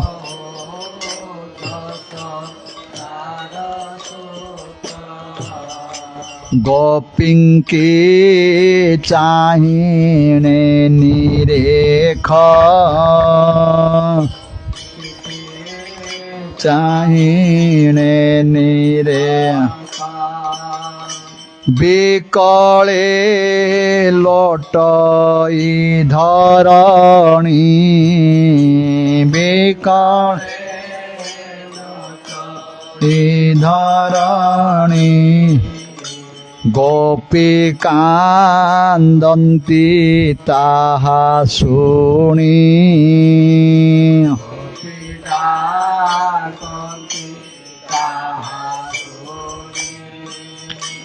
ବିକଳ କେ କରିବ ଅନ୍ତ,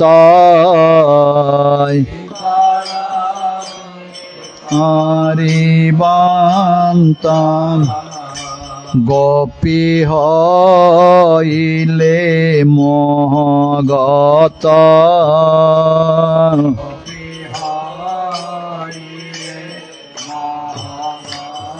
जय भक्त वत्सल भगवान की।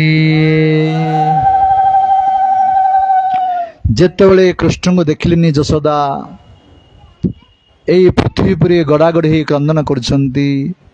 गोपी मान मध्य यशोदांग भरी क्रंदन करुछंती। एपटे तृणावर्त प्रभु धरी आकाश मार्ग पळेगला। आकाश मार्ग जाई सी चिंता करछि कौन करी मु एठी मारदेवी ना एई बंचित अवस्था कंस पाक नहीं जीवी एबरी चिंता करी सी ब्रज भितर भ्रमण करछि किछ ठीक करि पार नै आ प्रभु मध्य हेलिकॉप्टर रे बसला बलिया तार ऊपर बसिकरी सब ब्रज को देखुचंदी कोडे लीला करने को कोड़ा ललिता घर कोड़ा विशाखार घर कोड़ा सुदामार घर सब प्रभु हेलिकॉप्टर बसिकरी देखुंट जेतबले जशोदा माता आज गोपी माने क्रंदन कले प्रभु जानिले गोपीनाथ सेतबले कौन कले से जो धरी तृणाव्रत निजक ये मध्य भारी करदे पर्वत भाया भारी हो गले प्रभु आ से बोही नहीं पाला नहीं एवं तार संटीटा को चिपी धरले भगवान जा फल से असुर मृत्युवरण हो गला जे असुर निकंदन भगवान की से असुर सहित तले पड़गले असुर तो मृत्युवरण कला से असुर पर बसी भगवान खेलुंट वर्तमान गोपी माने कांदी कांदी जाए से पहुँचले देखिले प्रभु आराम रे खेलुंट तेणु पुणे आनिले आनी तांको आदर कले तांको क्षीर पान कराइले सेतबेले समस्ते प्रसन्न हेले जे सुंदर कथा गोटे नंद महाराज ये मध्य कहले कौन कहले नंद महाराज कहले ओहो बत अति अद्भुतम एष राक्षस बाल निवृत्तम गमित अभ्यागत पुनः हिंस्र स्वपापन विषत्खल साधु समत्पन भयाद विमुच्यते। नंद महाराज कहते आहा बड़ा आश्चर्य कथा मोर पिलाटा को मारिया में केते असुर आसुंती नहीं जाउछंती किंतु मोर पुअर किछि हो नाही असुर माने स्वतः मरी जाउछंती। नंद महाराज कहते जो माने हिंस्र स्वभाव ए राक्षस स्वभाव लोक माने सो पाप द्वारा निजे मरिबे किंतु जो माने साधु स्वभाव तांकर समदर्शी गुण द्वारा भगवान सबु भयरु तांको रक्षा करिवे। जे माने आसुर स्वभाव हिंस्र स्वभाव निज ये पाप गुण द्वारा समस्ते मरिबे बोली नंद महाराज कहले। तापरे आउट लीला कहउछंती सुखदेव गोस्वामी हे परीक्षित एकदा अर्भकम आदाय स्व अंकम आरोप्य भामिनी प्रस्फुतम पायम आस स्तनं स्नेह परिप्लुता। थरे जशोदा माया कृष्ण को नंदलाल को कोलेर धरी तांको क्षीर पान स्तन्यपान करुछंती प्रभु मध्य हसी हसी जशोदा को माता को आनंद प्रदान करी स्तन्यपान करुछंती। स्तन्यपान करू करू प्रभु को कौन है हुआसी आसिला कौन हावली आसिला जेतला हावली आइला तांको पार्टी के देखिले के जशोदा माता देखिले देखिले कौन देखिले पार्टी भितरे हाँ कृष्ण बदने उठे हाई कृष्ण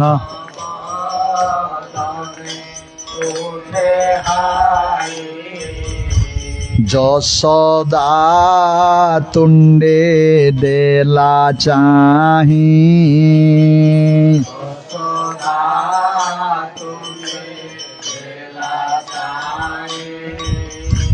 देख ए दर्पण प्राय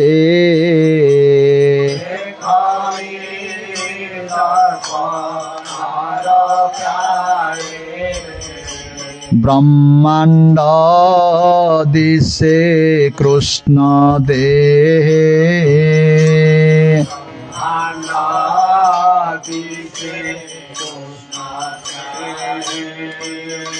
स्थावर आदि सर्वजन्तु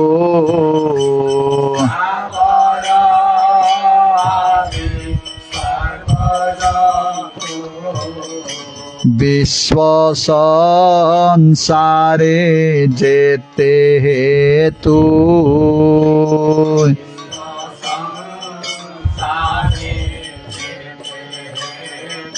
जय भक्त वत्सल भगवान की। जेतेबेले कृष्ण क्षीर पान कर हाई मारले दृष्टि पड़ा जसोदा मातांकर तांको मुख भितर सारा ब्रह्मांड देखिले ए नक्षत्र ग्रह सूर्य चंद्र समुद्र समस्त ब्रह्मांड पाटी भितर देखिले जसोदा माता देखिया द्वारा आश्चर्य गले आखि मुझिदेले कि समय जसोदा माँ आश्चर्य मो पु भितर एपरि कहीं दर्शन हला तापर किसी समय पर पुणी बात्सल्य भाव आसीगला भाविले अरे मो पु भितर मौलजा कहीं देखा मु हाँ मोर आखि कौन खराब होती बोधे जसोदा माँ भावुची मोर आखि कौन खराब होती कौन हो ए मौलजा मो पार्टी भीतर मो पुअर पार्टी कहीं रही चिंता करे पुणी तांकर बात्सल्य भाव आसला पुणी तांको पान क्षीर पान कराइले एहीपरि एबे ब्रह्मांड दर्शन कर आगु आउ थर ब्रह्मांड दुई थर ब्रह्मांड दर्शन कर कृष्ण वर्तमान प्रभुंकर यही ब्रह्मांड दर्शन हला तापर वर्तमान समय तो होगलानी हाँ काली की आउ थे आम कृष्णकर नाम संस्कार लीला आरंभ हम अन्य लीला आलोचना करवा आ वर्तमान आमर नंदोत्सव कीर्तन कम थिला एवं नंदोत्सव कीर्तन करंतु तापर कीर्तन सरला प्रसाद पाई गृह को जीवे